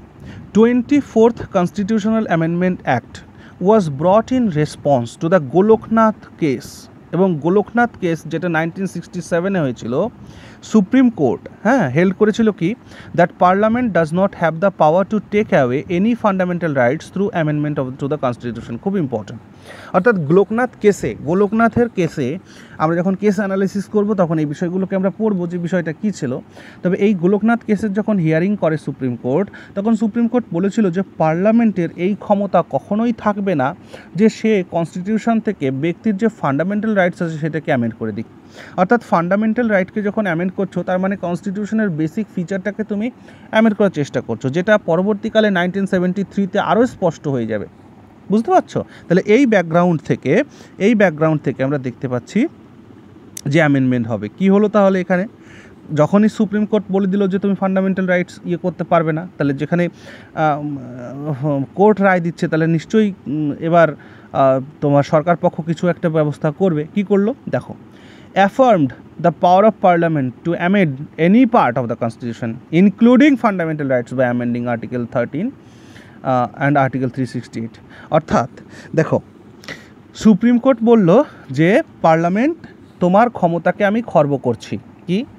আমি বলছি যে তুমি কনস্টিটিউশনের ফান্ডামেন্টাল রাইটকে অ্যামেন্ড করতে পারবে না। তখন পার্লামেন্ট বলল আচ্ছা দেখছি, তাহলে চলো, পারবে না মানে। এবার মাথায় রাখো, এটা কবে ঘটনাটা ঘটছে দেখো তো, এটা কবে হচ্ছে? এই যে 24th অ্যামেন্ডমেন্ট অ্যাক্ট, এটা কবে হচ্ছে? 1971-এ। এবার দেখো 1971 যে সময়কালটা চলছে, এই সময় ক্ষমতায় কে আছে না, ভারতের প্রধানমন্ত্রী কিন্তু তখন শ্রীমতী ইন্দিরা গান্ধী। খেয়াল রাখবে। তাহলে শ্রীমতী ইন্দিরা গান্ধী তখন প্রধানমন্ত্রী, খুবই বলতে পারো যে অ্যাডামন্ট একজন পার্সোনালিটি ছিল, জেদি ছিলেন এবং যেটা চাইতেন সেটা করেছেন। যার জন্যে ভাবতে পারো সেই সময়ের যুগে সদ্য স্বাধীনতাপ্রাপ্ত দেশ, কয়েক বছরই বা হয়েছিল আমাদের ভারতের বয়স, তাই না? সেই সময় দাঁড়িয়ে পাকিস্তানের সঙ্গে লড়াই করে বাংলাদেশকে স্বাধীন করা হচ্ছে, আমেরিকার প্রেশার, বিশ্বের সমস্ত দেশের প্রেশার সহ্য করে এটা করেছিলেন। সো এটা কিন্তু চারটেখানি কথা নয়, তিনি ওটা করেছিলেন। তো সেই ক্ষেত্রে যখনই ওই যে বলেছিলাম, সরকার যখন দুর্বল তখন কোর্ট শক্তিশালী, আবার সরকার যখন শক্তিশালী তখন কোর্ট দুর্বল। তো যখন শ্রীমতী ইন্দিরা গান্ধীকে বলল যে তুমি ভাই ফান্ডামেন্টাল রাইটসকে অ্যামেন্ড করতে পারবে না, কোর্ট যখন এই রায় দিল, তখন ইন্দিরা গান্ধী বলল আচ্ছা দাঁড়াও, কোর্ট দেখছি তোমাকে। তখন ইন্দিরা গান্ধী কী করলো? পার্লামেন্টের সেশন ডেকে সে বলে দিল যে পার্লামেন্টের ক্ষমতা আছে, কনস্টিটিউশনের যে কোনো পার্টকে সে অ্যামেন্ড করতে পারবে। খেয়াল করো, amend any part of the constitution. তাহলে এটা কিন্তু খুব ইম্পর্ট্যান্ট, ঠিক আছে, যেটা পড়ছো। এটা তাহলে কত নম্বর অ্যামেন্ডমেন্ট একটু দেখে নাও, এটা কত number amendment? That is amendment 24th, 24তম অ্যামেন্ডমেন্ট। তাহলে 24তম অ্যামেন্ডমেন্টে ইন্দিরা গান্ধীর সরকার বলেছিল যে পার্লামেন্ট কনস্টিটিউশনের যে কোনো পার্টকে অ্যামেন্ড করতে পারে, ইনক্লুডিং ফান্ডামেন্টাল রাইটস। বুঝতে পারছো? এমনকি ফান্ডামেন্টাল রাইটসকেও পার্লামেন্ট কিন্তু অ্যামেন্ড করতে পারে। তার জন্য আর্টিকেল 13 আর আর্টিকেল 368-কে অ্যামেন্ড করা হয়েছিল। অর্থাৎ মেড ইট কম্পালসারি ফর, এবং দেখো যখন শ্রীমতী ইন্দিরা গান্ধী যখন প্রধানমন্ত্রী এই সময় হয়েছেন, কার পরে হয়েছেন বলো? গুলজারিলাল নন্দার পরে হয়েছে। গুলজারিলাল নন্দা খুব অল্প দিনের জন্য ছিল, মানে 11 জানুয়ারিতে ক্ষমতা নিয়েছিল, 1960-এর কথা বলছি আমি। গুলজারিলাল নন্দা তোমার জানুয়ারির 11 তারিখে প্রধানমন্ত্রী হয়েছে এবং জানুয়ারির 24 তারিখে 1966-এ তিনি ক্ষমতা থেকে চলে গেছেন। অর্থাৎ শ্রীমতী ইন্দিরা গান্ধী কিন্তু তার দলের মধ্যে, কংগ্রেস পার্টির মধ্যে এক অংশের সাথে বিপ্লব বিরোধ করেই কিন্তু ক্ষমতা এসেছিল। সো এই বিষয়টা যখন কোনো সময় আলোচনায় আসবে তখন আমি অবশ্যই আলোচনা করব। তো সেই সময় তার দলের মধ্যে রাষ্ট্রপতি তার কথা কিন্তু শুনছিল না। সেই কারণে তিনি এই দ্বিতীয় অ্যামেন্ডমেন্ট করেছিলেন। কি করেছিলেন খেয়াল করো ভালো করে। তিনি প্রধানমন্ত্রী হবার পর তিনি বলেছিলেন যে এটা এক তো পার্লামেন্টের ক্ষমতাটাকে বৃদ্ধি করে দিয়েছিলেন, যে কনস্টিটিউশনের যে কোনো পার্টকে অ্যামেন্ড করতে পারবে। আর একটা কাজ, যে made it compulsory for the president to give his accent to the constitutional amendment bill. অর্থাৎ কনস্টিটিউশনাল অ্যামেন্ডমেন্ট বিল যেটা আসবে, প্রেসিডেন্টের কাছে যেটা পাঠানো হবে, সেইটা প্রেসিডেন্ট যে ফিরিয়ে দেবে, রাজি হবে না, এমনটা নয়, কম্পালসারি করে দিয়েছিলেন for president to give accent. তার তার রায় তাকে দিতেই হবে, এটা কম্পালসারি, এটা করে দিয়েছিলেন। বুঝতে পারছো? তার মানে প্রেসিডেন্টের পদটাকেই খর্ব করে দিয়েছিল, কারণ প্রেসিডেন্টের সাথে তার একটা লড়াই কিন্তু চলছিল ভেতরে। ওকে, আচ্ছা আসো নেক্সট অ্যামেন্ডমেন্ট, দ্যাট ইজ 25তম সংবিধান সংশোধন 1971।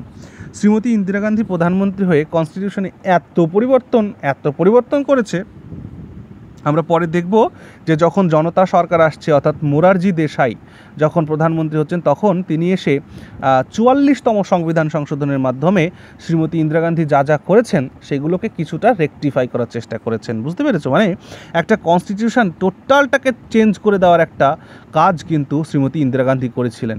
হ্যাঁ, এই জন্য শ্রীমতী ইন্দিরা গান্ধীর একটা বক্তব্য ছিল, কী ছিল? যে ইন্দিরা ইজ ইন্ডিয়া। কী বক্তব্য ছিল তার? Indira is India and India is Indira. এটা তিনি বলতেন যে ইন্দিরা মানে ভারত, ভারত মানে ইন্দিরা, এরকম একটা ব্যাপার ছিল তার। বুঝতে পারছো তো? মানে প্রচণ্ড পরিমাণে স্বৈরাচারী একটা স্বভাব তার হয়েছিল, এবং সেটাকেই আন্দোলন করে জনতা সরকার গঠিত হয়েছিল, যেখানে মোরারজি দেশাই প্রধানমন্ত্রী হয়েছিলেন, তাই না? ওকে,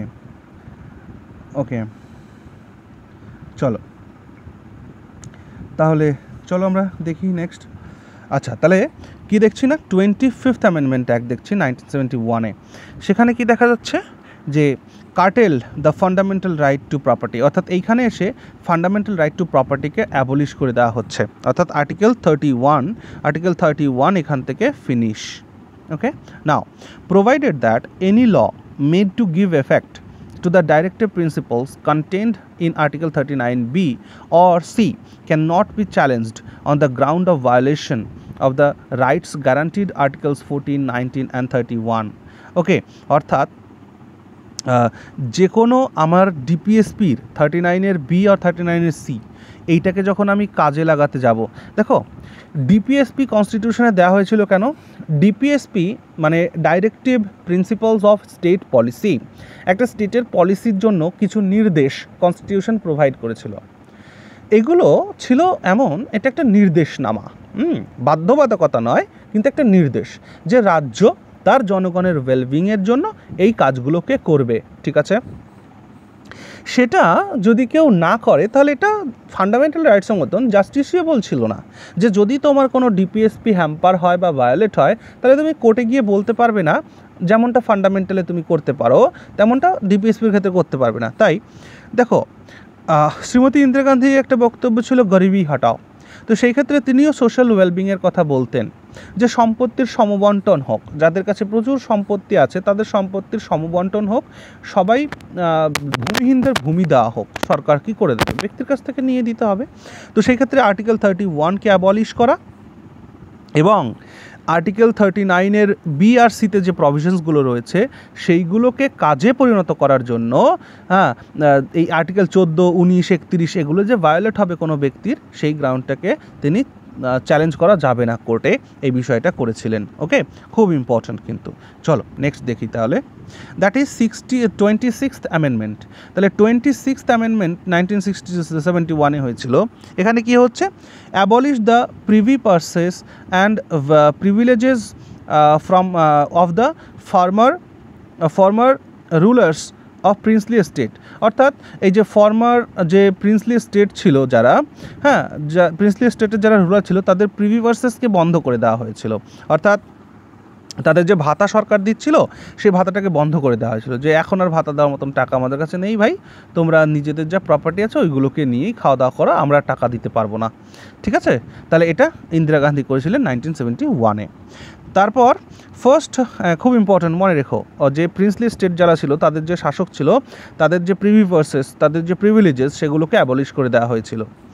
31st অ্যামেন্ডমেন্ট, 31তম সংবিধান সংশোধন 1973-তে 31তম সংবিধান সংশোধনের মাধ্যমে কী করা হয়েছিল না, সেন্সাসের ডেটটাকে মানে ইয়ে করা হয়েছিল।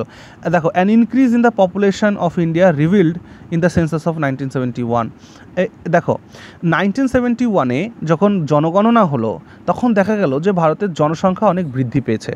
তা ভারতের জনসংখ্যা যখন বৃদ্ধি পেয়েছে তখন ভারতের যে পার্লামেন্ট, সেই পার্লামেন্টের সিট সংখ্যাও বাড়াতে হবে। তাহলে ভারতের পার্লামেন্ট 1973-এর আগে পর্যন্ত ছিল 525 জন, আর সেই লোকসভার কিন্তু বলছি, লোকসভার সিট ছিল 525, কিন্তু সেটাকে যেহেতু জনসংখ্যা বৃদ্ধি পেয়েছিল বাড়িয়ে করা হয়েছিল 545, যেটা এখনও আছে। বুঝতে পারছো?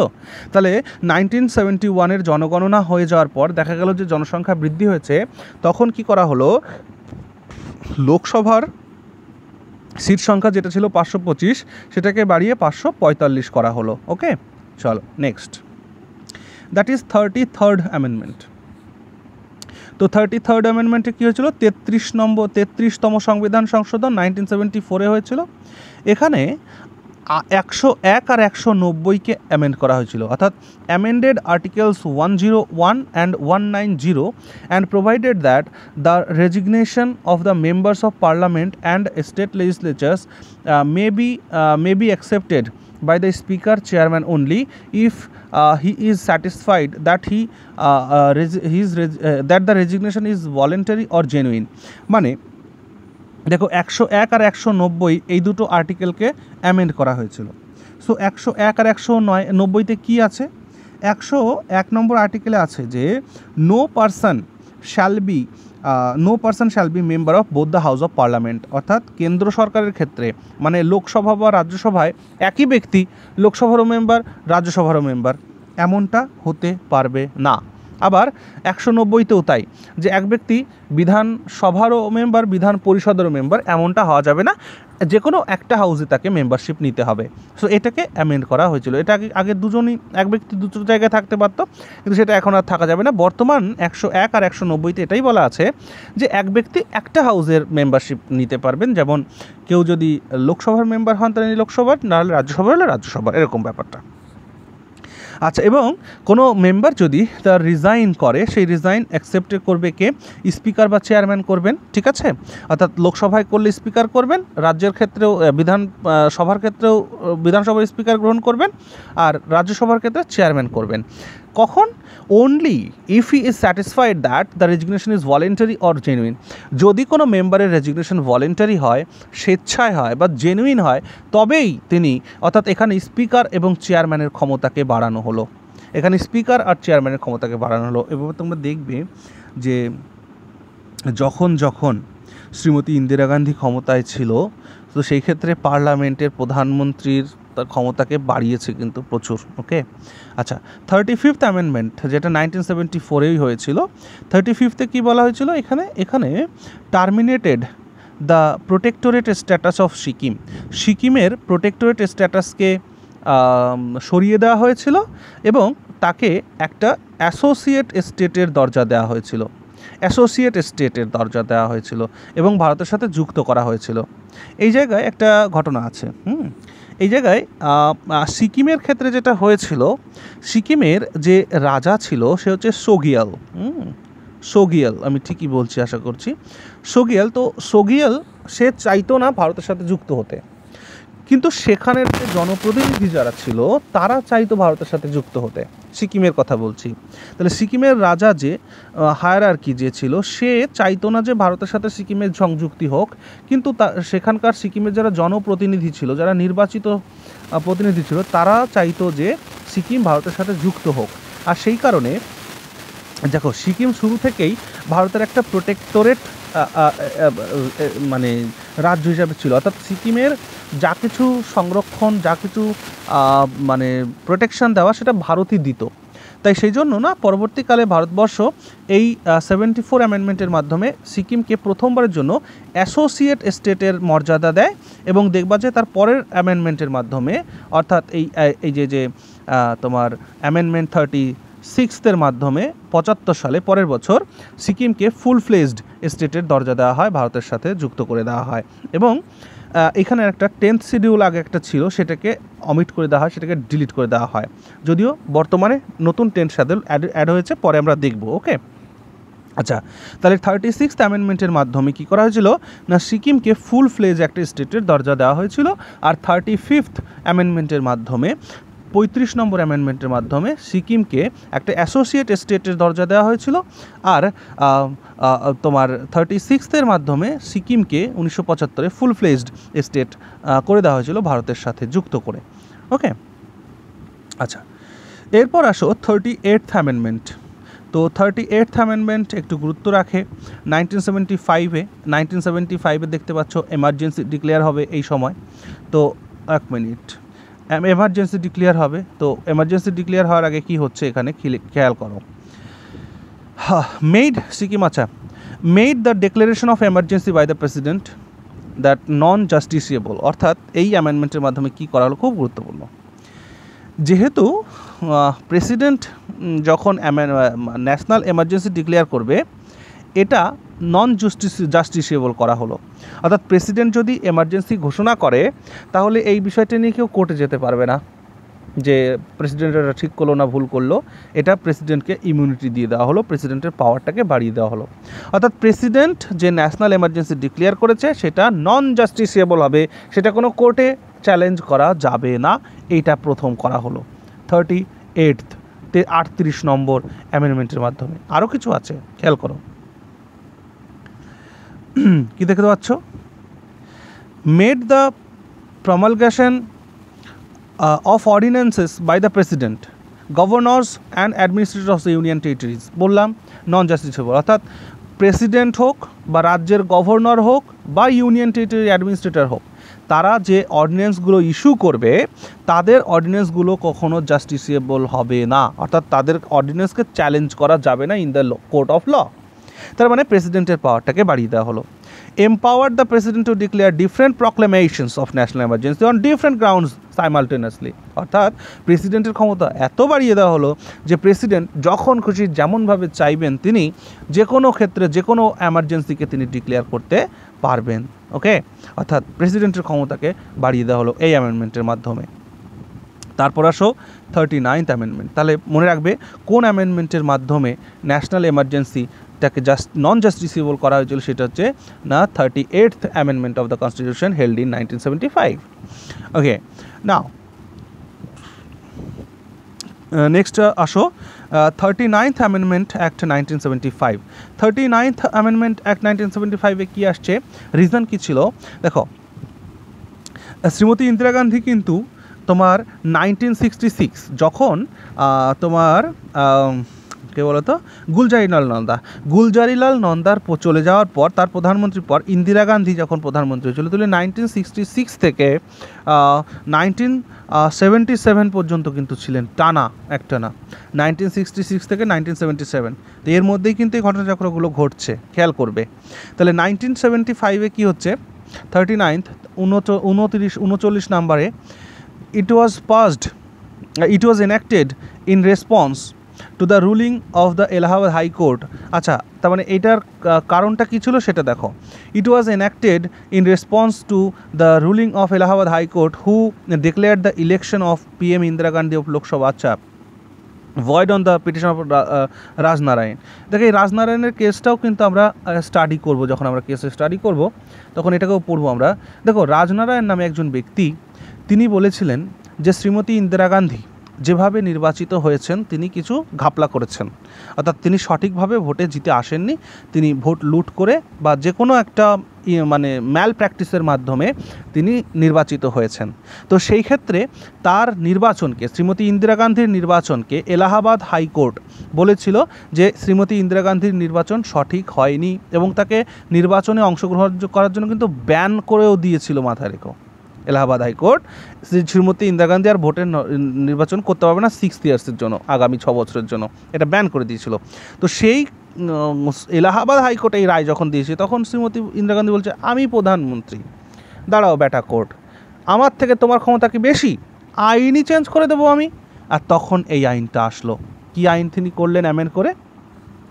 তিনি কনস্টিটিউশন অ্যামেন্ডমেন্ট করে বললেন যে placed the disputes relating to the president, vice president, prime minister and speaker beyond the scope of judiciary. অর্থাৎ যে প্রেসিডেন্টের বিষয়ে যদি কোনো বিষয় হয়, ভাইস প্রেসিডেন্টের সম্পর্কে যদি কোনো বিষয় হয়, প্রাইম মিনিস্টারের সম্পর্কিত যদি কোনো বিষয় হয়, স্পিকারের সম্পর্কিত যদি কোনো বিষয় হয়, এটা কোনো জুডিশিয়ারির এখতিয়ারের বাইরে থাকবে। অর্থাৎ they are to be decided by such authority as may be determined by the parliament. অর্থাৎ তাদের যদি বিচার করতে হয় তাহলে সেটা পার্লামেন্টের নির্ধারিত কোনো কমিটি করবে, কোর্টের এখানে কোনো ভূমিকা নেই। ভাবতে পারছো একবার? রাজনারায়ণ সে বলল যে শ্রীমতী ইন্দিরা গান্ধী ইলিগাল ওয়েতে প্রাইম মিনিস্টার হয়েছেন বা ভোটে জিতে এসছেন। এলাহাবাদ কোর্টে সেটা প্রমাণ হলো। এলাহাবাদ কোর্ট বলল যে তোমার যে নির্বাচন সেটাকে আমরা ক্যান্সেল করছি, কারণ তুমি সঠিক ওয়েতে নির্বাচিত হওনি। তখন ইন্দিরা গান্ধী কী করলো না, 39তম সংবিধান সংশোধনীর মাধ্যমে বললো আচ্ছা কোর্ট দাঁড়াও দেখছি। কি অ্যামেন্ড করে বলা হলো যে প্রেসিডেন্টের বিষয়ে, ভাইস প্রেসিডেন্টের বিষয়ে, প্রাইম মিনিস্টারের বিষয়ে বা স্পিকারের বিষয়ে যে কোনো বিষয় সেটা জুডিশিয়ারির স্কোপের বাইরে রাখা হলো, যে ভাই এখানে জুডিশিয়ারির কোনো ক্ষমতা নেই। যদি এদের কোনো কিছু বিচার করতে হয় বা যদি এদের জন্য কোনো ডিসিশন নিতে হয় তাহলে সেটা নেবে হচ্ছে পার্লামেন্টের ঠিক করা কোনো বডি, পার্লামেন্ট যেটা ঠিক করবে সেটাই হবে। অর্থাৎ included certain central acts in the 9th schedule, এবং এছাড়াও কিছু সেন্ট্রাল অ্যাক্টসকে তিনি 9th শিডিউলে ইনক্লুড করে দিলেন, যুক্ত করে দিলেন। বুঝতে পারছো কী অবস্থা হচ্ছে? এরপর আসো নেক্সট অ্যামেন্ডমেন্ট আমরা দেখে আসি, দ্যাট ইজ 42nd অ্যামেন্ডমেন্ট। খুব গুরুত্বপূর্ণ।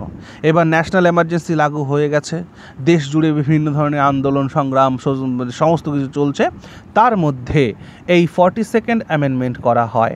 তাহলে 42nd অ্যামেন্ডমেন্টের মধ্যে আমরা দেখতে পাচ্ছি যে এই 42nd অ্যামেন্ডমেন্টটিকে সবার প্রথমে তো এটাকে বলা হয় মিনি কনস্টিটিউশন। কি বলা হয়? Mini constitution. কারণ এখানে এত কিছু পরিবর্তন করা হয়েছিল যে একটা ছোট ছোট কনস্টিটিউশনের মতনই হয়ে গেছিলো। এক এক করে আমরা দেখব কি কি হচ্ছে বিষয়টা। নাম্বার 1, অ্যাডেড 3 নিউ ওয়ার্ডস, অর্থাৎ প্রিয়াম্বেল। আমাদের প্রিয়াম্বেলের মধ্যে 3টি নতুন শব্দকে যুক্ত করা হয়েছিল, সোশ্যালিস্ট, সেকুলার আর ইন্টিগ্রিটি।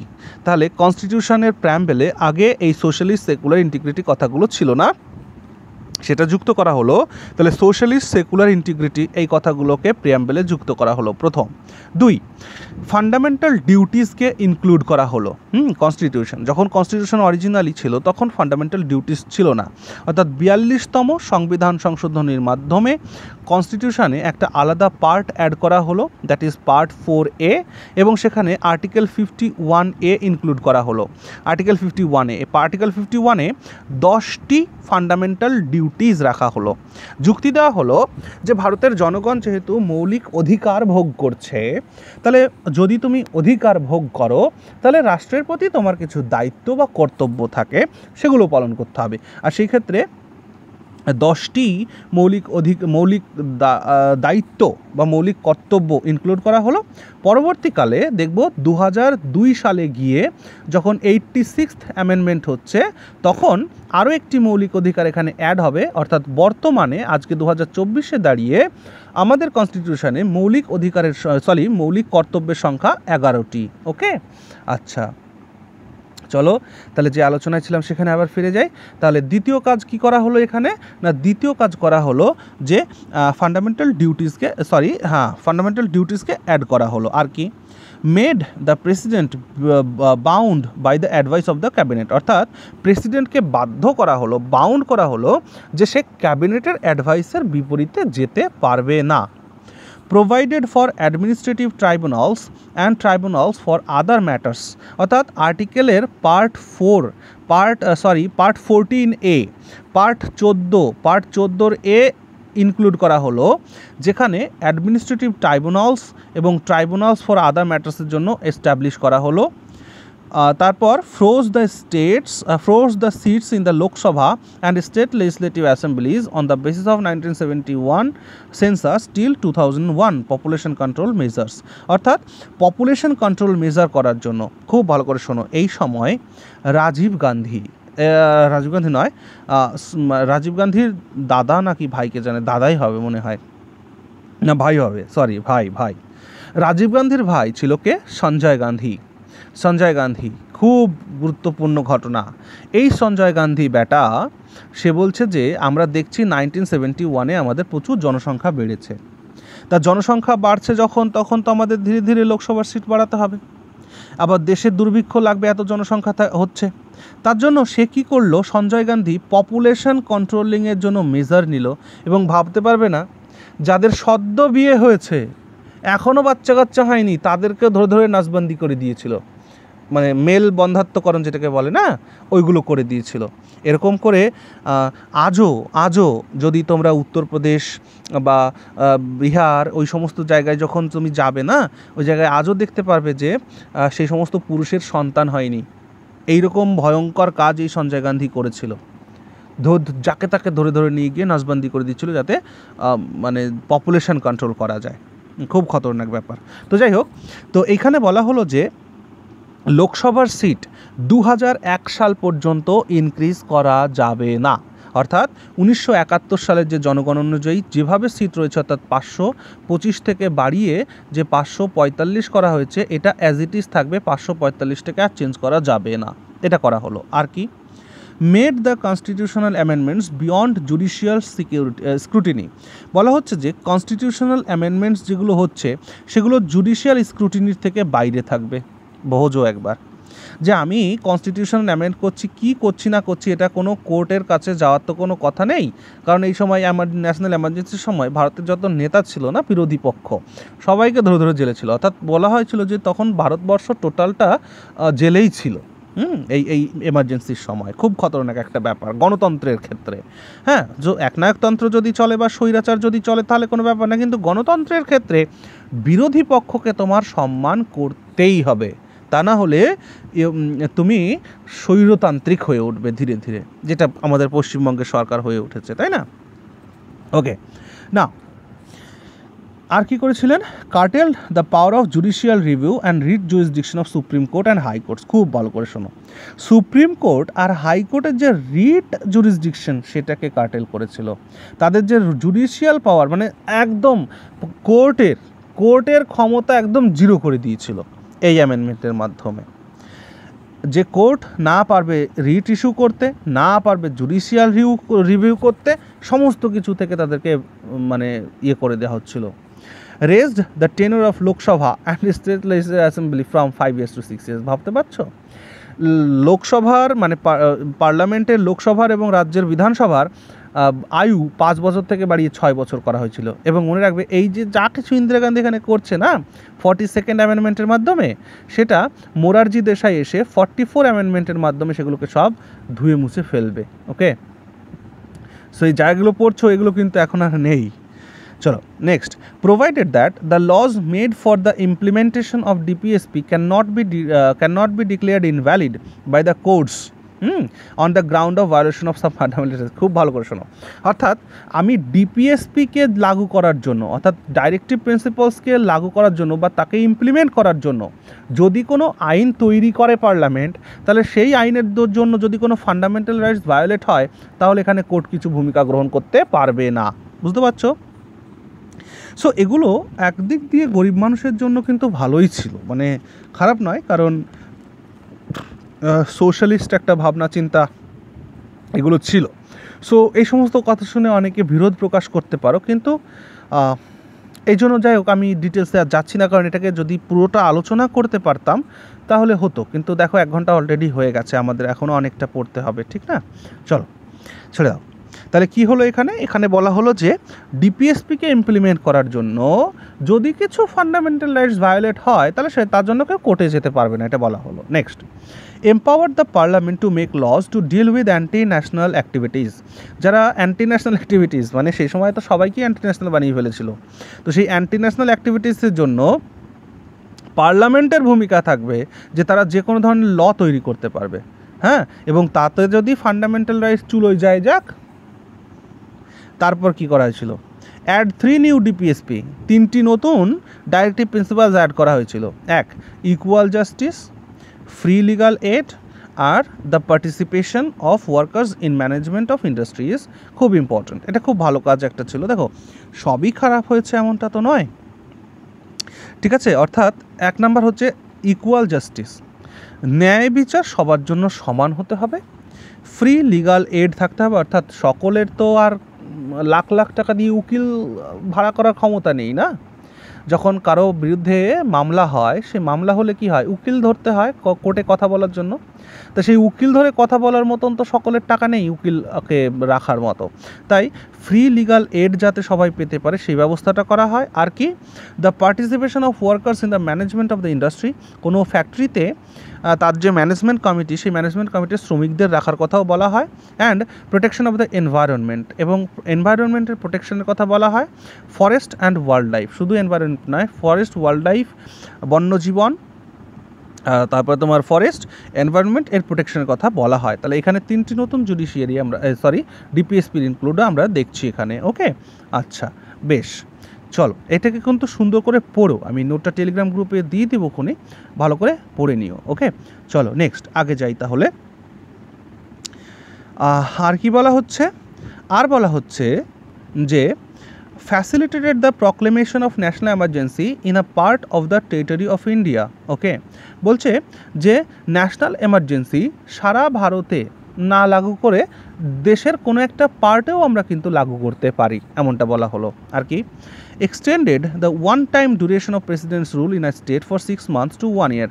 বলা হলো যে হ্যাঁ, প্রেসিডেন্ট রুল যেটা স্টেটে লাগু হবে, অর্থাৎ রাজ্যের ক্ষেত্রে যেটা এমার্জেন্সি, হ্যাঁ, আর্টিকেল 356 সেটাতে 6 মাস থেকে 1 বছর করা হলো, 6 মাস থেকে 1 বছর। empowered the center to deploy its armed forces in any state to deal with a grave situation of law and order।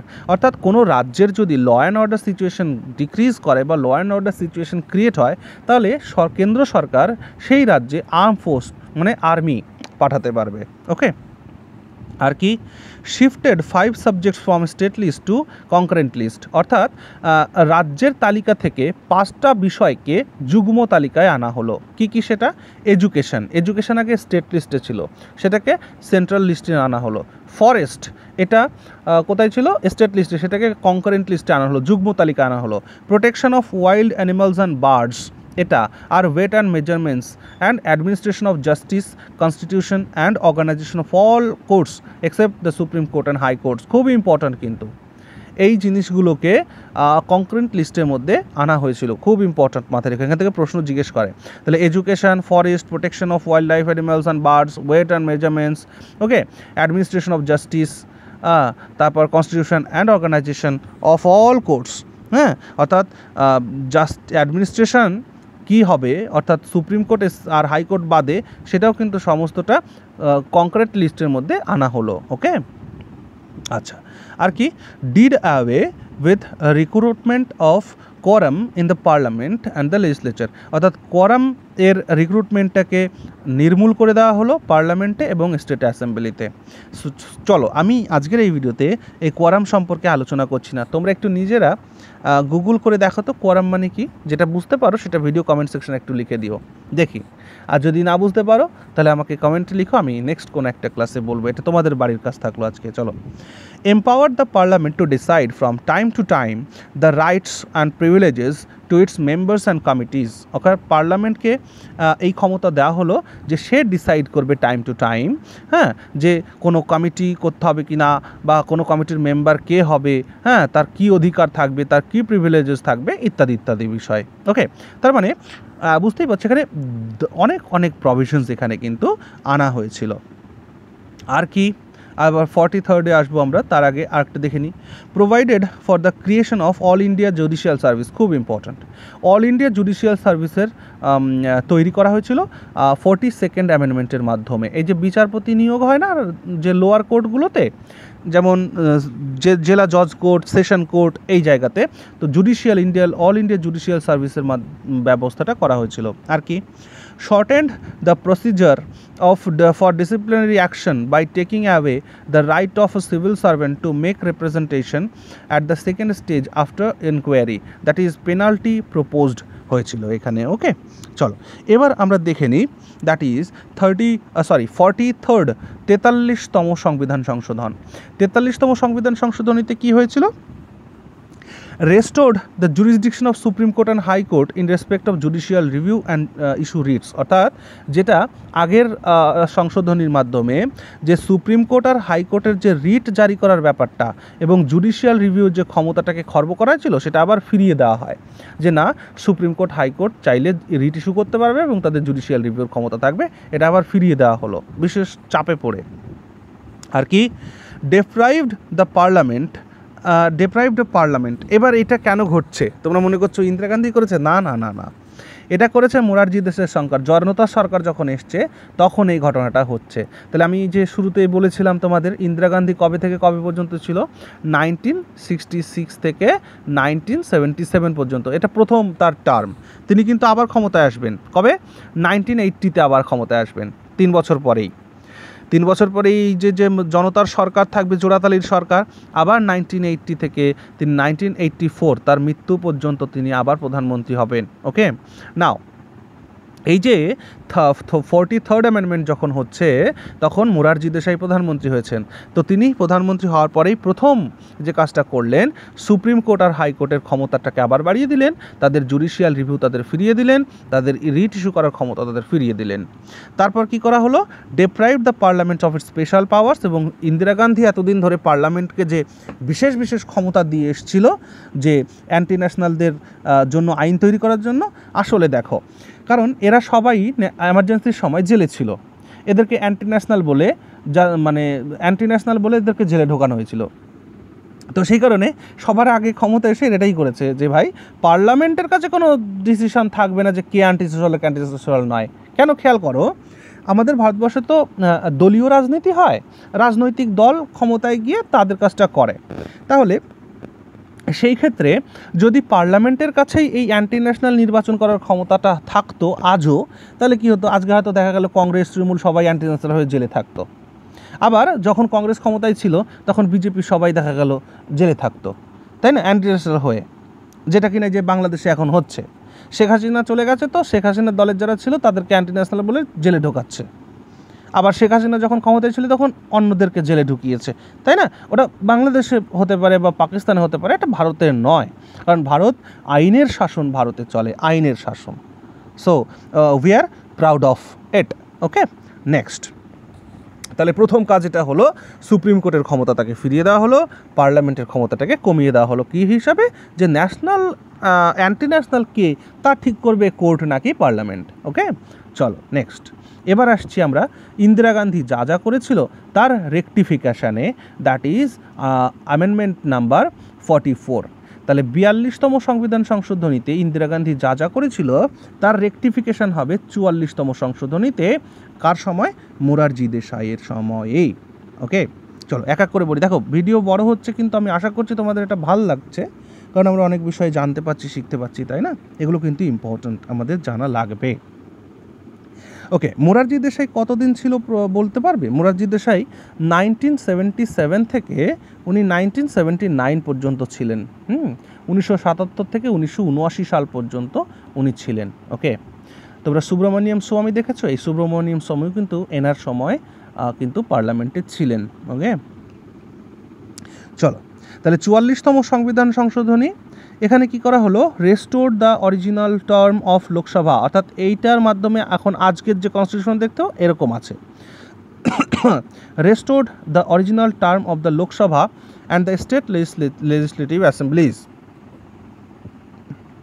অর্থাৎ লোকসভা এবং বিধানসভা তাদের ক্ষমতা, তাদের সময়কাল আবার 5 বছর করে দেওয়া হয়। restored the provisions with regard to the quorum in parliament and state legislature, ঠিক আছে, অর্থাৎ এই কোয়ারামের জন্য যে প্রভিশনসগুলো ছিল পার্লামেন্টের ক্ষেত্রে এবং স্টেট লেজিসলেচারের ক্ষেত্রে সেটাকে আবার রিস্টোর করা হয়। omitted the reference of the British House of Commons in the provisions pertaining to the parliamentary privileges, parliamentary প্রিভিলেজেসের জন্য যেটা ব্রিটিশ হাউস অফ কমন্সের যে রেফারেন্স সেটাকে ডিলিট করে দেওয়া হয়, যে ভাই আমরা এখন স্বাধীন, আমরা ব্রিটিশ হাউস অফ কমন্সের কোনো রেফারেন্স আমরা আমাদের এখানে ইউজ করব না, অর্থাৎ একটা স্বাভিমান বোধ এখানে আমরা দেখতে পাচ্ছি। নেক্সট কি, give constitutional protection to publication in newspaper of true reports of the proceedings of the parliament and state legislature, অর্থাৎ দেখছো যে এখন তো অনেকটা উন্নত হয়ে গেছে, এখন কোর্টের মধ্যে কি হচ্ছে না হচ্ছে সেটা টেলিকাস্ট হচ্ছে কি না, ইন্টারনেটের মাধ্যমে দেখতে পাচ্ছে, লাইভ দেখতে পাচ্ছে কোর্টে কি হচ্ছে না হচ্ছে। তো তেমনি এই জায়গাটাতে বলা হলো যে কনস্টিটিউশনাল প্রোটেকশন দেওয়া হলো, হ্যাঁ, কিসের জন্য, কোর্টের পার্লামেন্টের মধ্যে এবং রাজ্যের ক্ষেত্রে বিধানসভার মধ্যে কি হচ্ছে না হচ্ছে সেটাকে ব্রডকাস্ট করা যাবে বা নিউজ পেপারে সত্যি ঘটনাটা লেখা যাবে। empowered the president to send back once the advice of the cabinet of reconsideration, অর্থাৎ এখানে বলা হলো যে আগে যেমন কি মানে ইন্দিরা গান্ধী কী করেছিল, প্রেসিডেন্টের জন্য কোনো বিলকে কম্পালসারি তার অ্যাসেন্ট দিতেই হবে, কম্পালসারি অ্যাসেন্ট অফ প্রেসিডেন্ট, কিন্তু সেটাকে এখানে বলা হলো যে না, প্রেসিডেন্ট আমাদের কোনো বিল যদি প্রেসিডেন্টের কাছে যায় তাহলে সে প্রথম তো বিলটিকে ফেরত পাঠিয়ে দিতে পারে পার্লামেন্টে। একবার শোনো, প্রেসিডেন্ট কে হয়, যে প্রধানমন্ত্রী থাকে তার এই মনোনীত ব্যক্তি প্রেসিডেন্ট হয়। তাহলে প্রধানমন্ত্রী একটা আইন তৈরি করলো, সেটা প্রেসিডেন্টের কাছে গেল, তাহলে প্রেসিডেন্টও প্রধানমন্ত্রীর লোক, আবার সেই আইন যেটা তৈরি করেছে এটা প্রাইম মিনিস্টারই আইন তৈরি করেছে। তাহলে প্রধানমন্ত্রীর তৈরি করা আইন প্রধানমন্ত্রীর লোকের কাছে যাচ্ছে রিভিউ করার জন্য, অথচ সে অ্যাসেন্ট না দিয়ে ফিরিয়ে দিচ্ছে, তার মানে বুঝতে হবে, অর্থাৎ প্রেসিডেন্টের থেকে কোনো আইন বা কোনো বিল যদি ফিরে আবার লোকসভাতে আসে তাহলে বুঝে নিতে হবে নিশ্চয়ই এই আইনের মধ্যে কিছু না কিছু একটা ব্যাপার আছে যা জনবিরোধী হতে চলেছে। সেই কারণে এই কাজটা করা হয়েছিল মোরারজি দেশাইয়ের সময়ে, যে এম্পাওয়ার করা হয়েছিল প্রেসিডেন্টকে যে ভাই তুমি একবার এটাকে ব্যাক করতে পারো ক্যাবিনেটের কাছে ফর রিকনসিডারেশন, কিন্তু রিকনসিডারেশন যদি তারা না করে তাহলে কিন্তু তোমায় প্রেসিডেন্টকে বাধ্য হয়ে সেটাকে মানে করতে হবে। But the reconsidered advice is to be binding on the president, okay, কিন্তু প্রেসিডেন্ট তাকে সই করতে আলটিমেটলি বাধ্য হবেন, কিন্তু একবার ফিরিয়ে পাঠানোর একটা দেওয়া হলো। আর কি, deleted the provision which made the satisfaction of the president, governor and administrator final in issuing ordinances, অর্থাৎ প্রেসিডেন্ট বা গভর্নর বা অ্যাডমিনিস্ট্রেটর যখন যা খুশি চাইবেন অর্ডিন্যান্স জারি করবেন, এই প্রভিশনটাকে টোটালটাই ডিলিট করে দেওয়া হলো। ওকে, যে প্রেসিডেন্ট চাইলে হবে না, অর্ডিন্যান্স তারা জারি করতে পারে, অবশ্যই পারে, কিন্তু সেটা রেকমেন্ডেশনে। হ্যাঁ, ওকে, নাও চলো আর কি করা হয়েছে দেখে নাও। দ্যাট ইজ রেস্টোর্ড, ওকে, এটা আবার কি আসলো রে বাবা, হ্যাঁ, restored some of the powers of the supreme court and high courts, অর্থাৎ সুপ্রিম কোর্ট আর হাইকোর্টের যে ক্ষমতাকে খর্ব করা হয়েছিল সেগুলোকে আবার কিছু কিছু করে রেস্টোর করা হলো। Replaced the term internal disturbance by armed rebellion in respect of national emergency, খুব ইম্পর্ট্যান্ট। দেখো, এই যে ন্যাশনাল এমার্জেন্সি ডিক্লেয়ার করা হয়েছিল, কেন করেছিল বলো তো? ইন্দিরা গান্ধী বলেছিল যে ইন্টারনাল ডিস্টারবেন্সেসের জন্য আমার ন্যাশনাল এমার্জেন্সি প্রক্লেম করতে হচ্ছে, কিন্তু ইন্টারনাল ডিস্টারবেন্স বলতে কি বোঝায়? আমার ভারতের জনগণ, ভারতের জনপ্রতিনিধি সরকারের স্বৈরাচারের বিরুদ্ধে যখন সংগ্রাম করবে, আন্দোলন করবে, সেইটাকে তুমি ইন্টারনাল ডিস্টারবেন্স বলবে, ঠিক তো? আন্তরিক কলহ এটা বলবে। তো আন্তরিক কলহ মানে তো মানুষের প্রতিবাদের ভাষা বা প্রতিবাদের সুর।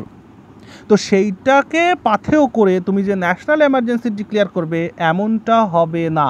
সেই জন্য ন্যাশনাল এমার্জেন্সি ডিক্লেয়ার করার জন্য যে ওয়ার্ড ইউজ হতো আগে ইন্টারনাল ডিস্টারবেন্স, সেটাকে বাদ দিয়ে দেওয়া হলো, বাদ দিয়ে আর্মড রিবেলিয়ান করা হলো। অর্থাৎ ন্যাশনাল এমার্জেন্সি তখনই লাগু করা যাবে যখন আর্মড রিবেলিয়ান হবে, অর্থাৎ সৈন্যবাহিনী যখন বিদ্রোহ ঘোষণা করবে বা সশস্ত্র সংগ্রাম যখন কেউ করবে, তখন সেটার জন্য ন্যাশনাল এমার্জেন্সি ডিক্লেয়ার করা যাবে, ইন্টারনাল ডিস্টারবেন্সের জন্য নয়। কারণ এই মোরারজি দেশাইদেরকে, এই যে আজকের যে প্রধানমন্ত্রী নরেন্দ্র মোদী, তিনি নাকি এর ভুক্তভোগী হয়েছেন এই ন্যাশনাল এমার্জেন্সির সময়, বা ভারতের তৎকালীন সময় অটল বিহারী বাজপেয়ী থেকে শুরু করে তারপর তোমার লালকৃষ্ণ আডবাণী থেকে শুরু করে মোটামুটি বিরোধী রাজনীতি যারা করেছে সবাই একটা সময় মোটামুটি জেলে ছিল। তো সেই ইন্টারনাল ডিস্টারবেন্সের কথা বলে বলে ন্যাশনাল এমার্জেন্সি লাগু করা হয়েছিল। তাই এই ইন্টারনাল ডিস্টারবেন্স কথাটাকে রিপ্লেস করা হয়েছিল আর্মড রিবেলিয়ান কথাটার মাধ্যমে। ওকে, খুব ইম্পর্ট্যান্ট, মাথায় রেখো। Made the president to declare a national emergency only on the written recommendation of the cabinet। এবং করা হয়েছিল কি দেখো, প্রেসিডেন্ট ন্যাশনাল এমার্জেন্সি ঠিক তখনই লাগু করতে পারবে শুধুমাত্র রেকমেন্ডেশন লিখিতভাবে লাগবে, ক্যাবিনেটের লিখিত রেকমেন্ডেশন থাকবে, তবে গিয়ে ন্যাশনাল এমার্জেন্সি ঘোষিত হবে।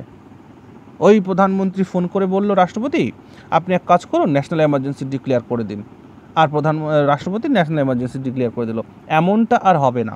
ন্যাশনাল এমার্জেন্সি ডিক্লেয়ার করার জন্য তোমার যে ক্যাবিনেট আছে সেই ক্যাবিনেটের লিখিত রেকমেন্ডেশন তোমার লাগবে ন্যাশনাল এমার্জেন্সি ডিক্লেয়ার করার জন্য। Okay, made certain procedural safeguards with respect to a national emergency of president's rules. অর্থাৎ ন্যাশনাল এমার্জেন্সি এবং প্রেসিডেন্ট রুলের জন্য কিছু প্রসিজারাল সেফগার্ড প্রোভাইড করা হলো। আর কি, deleted the right to property from the list of fundamental rights and made it only a legal right। অর্থাৎ ফাইনালি রাইট টু প্রপার্টিকে সরিয়ে দেওয়া হলো ফান্ডামেন্টাল রাইট থেকে এবং এটাকে একটা লিগাল রাইট করা হলো। তাহলে আগে যেগুলো হচ্ছিল কিন্তু মনে করে দেখো, ফার্স্ট অ্যামেন্ডমেন্ট হলো, 44th অ্যামেন্ডমেন্ট হলো, 38th অ্যামেন্ডমেন্ট, এই সমস্ত জায়গায় কিন্তু ওইগুলোকে বলা হয়েছে ল তৈরি করার জন্য আলাদা আলাদা, যে আমরা যা কিছু করছি ডিপিএসপিকে লাগু করার জন্য, তার জন্য 31 আর্টিকেলটাকে যদি তোমার ভায়োলেট হয় তাহলে সেটা নিয়ে তুমি কোর্টে যেতে পারবে না, এরম বলছিল। কিন্তু এই 44তম প্রধান সংশোধনের মাধ্যমে আর্টিকেল 31 অ্যাবলিশ করে দেওয়া হলো, ফান্ডামেন্টাল রাইটসের কলম থেকে তাকে ডিলিট করে দেওয়া হলো এবং সেটাকে একটা লিগাল রাইট করা হলো। তাহলে বর্তমানে ফান্ডামেন্টাল রাইটস সেটা এখন কি নেই, বর্তমানে ফান্ডামেন্টাল রাইট একটা মৌলিক অধিকার নয়, ওটা একটা লিগাল রাইট। পরীক্ষায় প্রশ্ন জিজ্ঞেস করে যে ফান্ডামেন্টাল রাইটটা এখন কি, ফান্ডামেন্টাল রাইটটা হচ্ছে এখন একটা লিগাল রাইট, লিগাল রাইট। ওকে, আইনি অধিকার। চলো নেক্সট কী করা হলো, provided that the fundamental rights guaranteed by articles 20 and 21 cannot be suspended during a national emergency। খুব ইম্পর্ট্যান্ট। আর্টিকেল 20 মানে জীবন বা প্রতিরক্ষার যে অধিকার, এই 20 আর 21 মানে বিনা বাধায় কাউকে তুমি অ্যারেস্ট করে রাখবে, ডিটেন করে রাখবে, এমনটা করা যাবে না বিনা বিচারে। অর্থাৎ আর্টিকেল 20 জীবন সুরক্ষা, লাইফের যে গ্যারান্টি বা রাইট টু লাইফ এইটা কখনো সাসপেন্ড করা যাবে না, এমনকি ন্যাশনাল এমার্জেন্সি সময়। অর্থাৎ ন্যাশনাল এমার্জেন্সিও যদি লাগু হয় তবুও এই আর্টিকেল 20 আর্টিকেল 21 এটাকে খর্ব করা যাবে না। আর কি, omitted the provisions which took away the power of the court to decide the election disputes of the president, vice president, prime minister, speaker of Lok Sabha। অর্থাৎ যে অমিট করা হয়েছিল কিসের, provisions which took away the power of the court, অর্থাৎ যে প্রভিশনের মাধ্যমে কোর্টের পাওয়ারকে ছিনিয়ে নেওয়া হয়েছিল ওই যে শ্রীমতী ইন্দিরা গান্ধীর সময় দেখেছিলে না, যে কোর্টের পাওয়ারকে ছিনিয়ে নেওয়া হয়েছিল, বলেছিল যে প্রেসিডেন্ট সম্পর্কে, vice president, prime minister, speaker, এদের যে নির্বাচন বা এদের সম্পর্কে যদি কোনো ডিসপিউট তৈরি হয় তাহলে সেটা ঠিক করবে কে? পার্লামেন্ট ঠিক করবে, এটা শ্রীমতী ইন্দিরা গান্ধী বলেছিল। তো সেটা এখানে বাদ দিয়ে দেওয়া হলো, এখানে বলা হলো যে কোর্ট এটা সিদ্ধান্ত নেবে, পার্লামেন্ট নয়। ওকে, চলো এরপর আমরা আসছি, তাহলে যা কিছু ভুল হয়েছিল 42-এ সেটা সংশোধন হলো 44-এ। এবার আসো আমরা নেক্সট অ্যামেন্ডমেন্ট দেখি, that is amendment 55th amendment 1984। 1984-তে যে 5th অ্যামেন্ডমেন্ট হয়েছিল সেখানে কি বলা হয়েছিল? সেখানে এই সময় প্রধানমন্ত্রী কে ছিল বলো? 1984। এখানে দেখা যাচ্ছে যে তোমার শ্রীমতী ইন্দিরা গান্ধী এই সময় মারা গেছেন, রাজীব গান্ধী প্রধানমন্ত্রী হচ্ছেন। Empowered the parliament to restrict the fundamental rights of persons employed in intelligence reorganization and telecommunication system set up for the armed forces or intelligence organization। খুব ইম্পর্ট্যান্ট, বলা হচ্ছে যে সমস্ত ব্যক্তি ইন্টেলিজেন্স বিভাগে বা ইন্টেলিজেন্স অর্গানাইজেশনে বা তোমার টেলিকমিউনিকেশন সিস্টেমে যারা থাকবে বা আর্মড ফোর্সের মধ্যে যারা থাকবে সেই সমস্ত ব্যক্তিদের জন্য বা সেই সমস্ত সোলজার্সদের জন্য বা তাদের কিছু কিছু মৌলিক অধিকারকে খর্ব করা হবে, রেস্ট্রিক্ট করা হবে। ওকে, এবং এটা পার্লামেন্ট এটা রেস্ট্রিক্ট করতে পারে। অর্থাৎ তুমি মনে করো সৈন্যবাহিনীতে আছো, তাহলে তোমার অবশ্যই কিছু কিছু মৌলিক অধিকার খর্ব হবে, তুমি এখানে যেতে পারবে না, ওখানে যেতে পারবে না, এটাই অংশগ্রহণ করতে পারবে না, ওটাই অংশগ্রহণ করতে পারবে না। তাহলে কি হবে? দেখা গেল যে একজন ইন্টেলিজেন্স একজন কর্মকর্তা, সে কোনো একটা মানে মদ টদ খাওয়া হচ্ছে এরকম একটা পার্টিতে চলে গেল, সেইখানে গিয়ে ব্যাটা সব উগলে দিল যে এই হয়েছে সেই হয়েছে, তাহলে কি এটা আমাদের দেশের জন্য ক্ষতি, ন্যাশনাল সিকিউরিটির জন্য হার্মফুল। তো এটাকে করা হলো যে পার্লামেন্ট চাইলে এই সমস্ত বিভাগে যারা চাকরি করছে বা এই সমস্ত বিভাগে যারা কাজ করছে তাদের কিছু কিছু মৌলিক অধিকারকে খর্ব করা হবে, তাদের সব জায়গায় যাওয়া, বলা, থাকা এগুলোকে নিষেধাজ্ঞা আরোপ করা হবে। ওকে, চল, যারা ওটা আর্মিতে থাকে তারা ওটা নিজেরাই শিখে যায়। চলো 52nd অ্যামেন্ডমেন্ট নাও, 52তম সংবিধান সংশোধনী 1905। এখানে রিজন কি ছিল দেখো, এটা রিজন ছিল, দেখো রাজীব গান্ধী যখন প্রধানমন্ত্রী হলো তখন দেখা গেল যে দল পরিবর্তন নিয়ম খুব ইম্পর্ট্যান্ট। তাহলে এটা কততম সংবিধান সংশোধনী? 52তম সংবিধান সংশোধনী। তাহলে 52তম সংবিধান সংশোধনীতে অ্যান্টি ডিফেকশন ল বলে একটা ল আসলো, অর্থাৎ আয়ারাম গায়ারাম। মানে ধরো ব্যাপারটা অ্যান্টি ডিফেকশনটা কি বোঝার চেষ্টা করো। ধরো কেউ একজন বিজেপি পার্টি থেকে ভোটে জিতেছে, কিন্তু দেখা গেল যে বিজেপি পার্টি ক্ষমতায় আসেনি, তৃণমূল কংগ্রেস ক্ষমতায় এসছে। কি করলো? বিজেপি থেকে জিতে খট করে তৃণমূলে গিয়ে চলে গেল, এটাকে বলে দল বদল করা। তো এই কোনো ব্যক্তি যেন দল বদল করতে না পারে, অর্থাৎ দল বদল যদি কেউ করে আসে তাহলে তার মেম্বারশিপটা ক্যান্সেল হবে, তার মেম্বারশিপটা থাকবে না। এইটাই হচ্ছে অ্যান্টি ডিফেকশন ল, দল বদল বিরোধী আইন। তাহলে আয়ারাম গায়ারাম যারা করবে বা আয়ারাম গায়ারামের পলিটিক্স যারা করে তাদের বন্ধ করার জন্য, তাদের রোখার জন্য এই অ্যামেন্ডমেন্ট হলো 52 নম্বর অ্যামেন্ডমেন্ট। তাহলে 52 নম্বর অ্যামেন্ডমেন্টের মাধ্যমে আমাদের অ্যান্টি ডিফেকশন ল আসলো এবং 10th শিডিউল অ্যাড করা হয়েছিল, মনে রাখবে, নতুন 10th শিডিউল। এবং এই 10th শিডিউলের মধ্যেই অ্যান্টি ডিফেকশন লটাকে রাখা হয়েছে, বুঝতে পারছো? অর্থাৎ provided for disqualification of members of parliament or state legislature on the ground of defection. অর্থাৎ কেউ যদি দল বদল করে তাহলে তার মেম্বারশিপ যাবে। অর্থাৎ কেউ যদি তৃণমূল থেকে বিজেপিতে যায়, বিজেপি থেকে তৃণমূলে আসে, তৃণমূল থেকে কংগ্রেস, কংগ্রেস থেকে সিপিএম, এরকম যারাই যা করবে তাদের এমপিশিপ বা এমএলএশিপ ক্যান্সেল হয়ে যাবে। এটা 10th শিডিউল এবং added a new 10th schedule containing the details in this regard. এবং এই দলবদল সম্পর্কে যা কিছু সেটা 10th শিডিউলের মধ্যে রাখা আছে। ওকে, নাও 58th অ্যামেন্ডমেন্ট। এবার 58তম সংবিধান সংশোধন কি আছে এখানে 1987-এ। এই সময় কে প্রধানমন্ত্রী? কিন্তু রাজীব গান্ধী। মনে রেখো, রাজীব গান্ধী 1984-এ শ্রীমতী ইন্দিরা গান্ধী মরে যায়, 31 অক্টোবর তাকে হত্যা করা হয়। আর তারপর থেকে রাজীব গান্ধী প্রধানমন্ত্রী হয় 1984 থেকে 1984 একেও তো মারা হয়েছিল না, 1989-এও রাজীব গান্ধীকে হত্যা করা হয়। ওকে, তাহলে ভারতীয় রাজনীতিতে আমরা কংগ্রেস পরিবার থেকে দুজনের হত্যা দেখছি, এক হচ্ছে শ্রীমতী ইন্দিরা গান্ধী আর এক হচ্ছে রাজীব গান্ধী। এবং লাল বাহাদুর শাস্ত্রী, তাকেও কিন্তু হত্যা করা হয়েছিল, যদিও তার বিচারটা এরা কেউ করেনি। ফর বাবা প্রধানমন্ত্রী ছিল, আমাকেও প্রধানমন্ত্রী হয়, এটা কংগ্রেসের একটা ইন্টারনাল পলিটিক্সের ব্যাপার স্যাপার রয়েছে, সো এটা আজকে আলোচনা না করি। চলো তাহলে 58th অ্যামেন্ডমেন্টে কী বলা হলো খুব ইম্পর্ট্যান্ট এটা। কেন?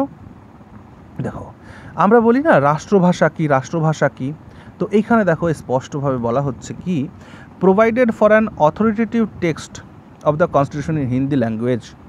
ইংরেজিতে কনস্টিটিউশনটা ছিল, সেই কনস্টিটিউশনটাকে হিন্দি ল্যাঙ্গুয়েজে করতে হবে, and gave same legal sanctity to the Hindi version and to of the কনস্টিটিউশনের হিন্দি ভাষার উপরে একটা গুরুত্ব আরোপ করা হলো। ওকে, হিন্দি ল্যাঙ্গুয়েজে কনস্টিটিউশনের ট্রান্সলেশনের কথাটা বলা হলো। ওকে, তারপর চলে এসো 64th 64তম সংবিধান সংশোধনী। 64তম সংবিধান সংশোধনীতে কী বলা হলো? 1989-এ হয়েছে। রিডিউস দ্য ভোটিং এজ, খুব 61, এটা 68 বললাম নাকি 61? তো 61তম সংবিধান সংশোধনীতে ভোটারদের এজ 21 থেকে কমিয়ে 18 করা হয়েছিল। হ্যাঁ, লোকসভা এবং স্টেট লেজিসলেচারের ক্ষেত্রে, অর্থাৎ ভোটের বয়স 21তম সংবিধান সংশোধনীতে 1989-এ করা হয়েছিল এটা। ওকে, 65th অ্যামেন্ডমেন্ট 1990, 1990-তে 65th অ্যামেন্ডমেন্ট হয়েছিল, বুঝতে পারছো? তো 65th অ্যামেন্ডমেন্টে 65তম অ্যামেন্ডমেন্টে কী হয়েছিল না, আগে কী হয়েছিল ভালো করে শোনো। আগে এসসি এবং এসটিদের জন্য না এদের অফিসার ছিল, বুঝেছো? স্পেশাল অফিসার ছিল, special officer for scheduled caste and scheduled tribes. তো এই স্পেশাল অফিসার বদল দিয়ে এদেরকে বাদ দিয়ে এদের জন্য, অর্থাৎ এসসিদের জন্য এবং এসটিদের জন্য আলাদা কমিশন নিয়োগ করা হলো, অর্থাৎ national commission for scheduled castes and scheduled tribes. বুঝেছ? তাহলে national commission for SC/ST, national commission for SC/ST কবে গঠিত হয়েছে? 1990-র 65th অ্যামেন্ডমেন্ট অ্যাক্টের মাধ্যমে। আগে কি ছিল? Special officer for SC/ST, special officer for SC/ST এটাকে বাদ দিয়ে ন্যাশনাল কমিশন ফর SC/ST করা হলো 1990-তে। পরে দেখব তিনটে হবে, national commission for SC, national commission for ST, national commission for OBC। Clear? তাহলে ন্যাশনাল কমিশন ফর SC/ST প্রথমবার আসলো কবে না 1990-তে 65th অ্যামেন্ডমেন্টের মাধ্যমে, 65তম অ্যামেন্ডমেন্টের মাধ্যমে। ওকে, বেশ, আগে চলো এবার আসো 69th অ্যামেন্ডমেন্ট। তো 69th অ্যামেন্ডমেন্টের মধ্যে কি হচ্ছে না, 69th অ্যামেন্ডমেন্টের মধ্যে যেটা হচ্ছে সেটা হচ্ছে accorded a special status to the union territory of Delhi. দিল্লিকে একটা আলাদা গুরুত্ব দেওয়া হলো, কারণ দিল্লিকে বলা হলো যে সে আর ইউনিয়ন টেরিটরি নয়, সে হচ্ছে national capital territory of Delhi, NCTD। কি বলা হলো? NCTD, অর্থাৎ national capital territory of Delhi. যেহেতু ভারতবর্ষের রাজধানী দিল্লি, তাই সেটা শুধুমাত্র যে ইউনিয়ন টেরিটরি তা নয়, সেটা ন্যাশনাল ক্যাপিটাল টেরিটরি। ওকে, এবং এর জন্য দিল্লিকে কিছু আলাদা প্রোভাইশন দেওয়া হলো। এবং এখানে আরেকটা জিনিস মাথায় রাখবা, দিল্লির যে অ্যাসেম্বলি, সেই দিল্লির অ্যাসেম্বলিতে 70 জন মেম্বারের একটা অ্যাসেম্বলি করা হলো, MLA। অর্থাৎ দিল্লিতে যদি বলি MLA কজন হবেন না, দিল্লিতে MLA হবেন 70 জন, এবং তার 10% MP হবেন। তাহলে দিল্লিতে MLA হবে 70 জন, আর তার 10% কজন হয়? 7 জন MP হবে। এটা এই অ্যামেন্ডমেন্টের মাধ্যমে বলা হয়েছিল 1991-এ। ওকে, ভেরি গুড। ওকে, এবং member of council of ministers, এবং এই 7 মেম্বার অফ কাউন্সিল মিনিস্টার্সও হবে। ওকে, যে অ্যাসেম্বলিতে 70 জন মেম্বারের লেজিসলেটিভ অ্যাসেম্বলি হবে এবং 7 জন মন্ত্রী হবে দিল্লির জন্য, দিল্লি। ওকে, বেশ, তারপর চলে আসো আমরা নেক্সট দেখি, that is article, that is amendment number 71, 71তম অ্যামেন্ডমেন্টের মধ্যে দেখতে পাচ্ছ, included Konkani, Manipuri, Nepali language in the 8th schedule. 8th শিডিউলের মধ্যে তাহলে দেখো 14+1 সিন্ধি, আর তারপর আবার ঢোকানো হলো, তাহলে এখন মোট কতগুলো হয়ে গেল? 18টি ভাষা হয়ে গেল। তাহলে তোমার এই যে কোঙ্কনি, মণিপুরি, নেপালি, এটা 8th শিডিউলে ইনক্লুড করা হলো, এবং তার সাথে সাথে ভাষা মোট 18টি হয়ে গেল। ওকে, বেশ, চলো দ্রুত দ্রুত যাই, আমাদের এখানে আর বিশেষ কিছু বোঝানোর নেই, জাস্ট এখানে কিছু স্ট্যাটিক পয়েন্ট রয়েছে। That is 73rd amendment act 1992। এখানে আছে granted constitutional status and protection to the panchayat Raj institution. আচ্ছা, পঞ্চায়েতি রাজ ইনস্টিটিউশনকে কী দেওয়া হয়েছিল না, প্রোটেকশন, কনস্টিটিউশনাল প্রোটেকশন দেওয়া হয়েছিল।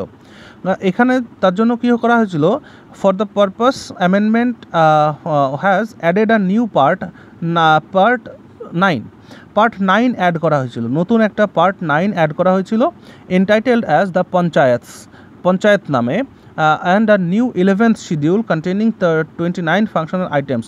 দেখো, পঞ্চায়েতের জন্য 11th শিডিউল তৈরি করা হয়েছিল পঞ্চায়েতের জন্য, এবং এই 11th শিডিউলের মধ্যে পঞ্চায়েতকে কিভাবে চালনা করা হবে না হবে তার 29টি পয়েন্ট রাখা হয়েছিল, এবং পঞ্চায়েত ইনস্টিটিউশনটাকে একটা লিগাল স্ট্যাটাস বা কনস্টিটিউশনাল স্ট্যাটাস দেওয়ার জন্য কনস্টিটিউশনের একটা নতুন পার্ট 11 অ্যাড করা হয়েছিল।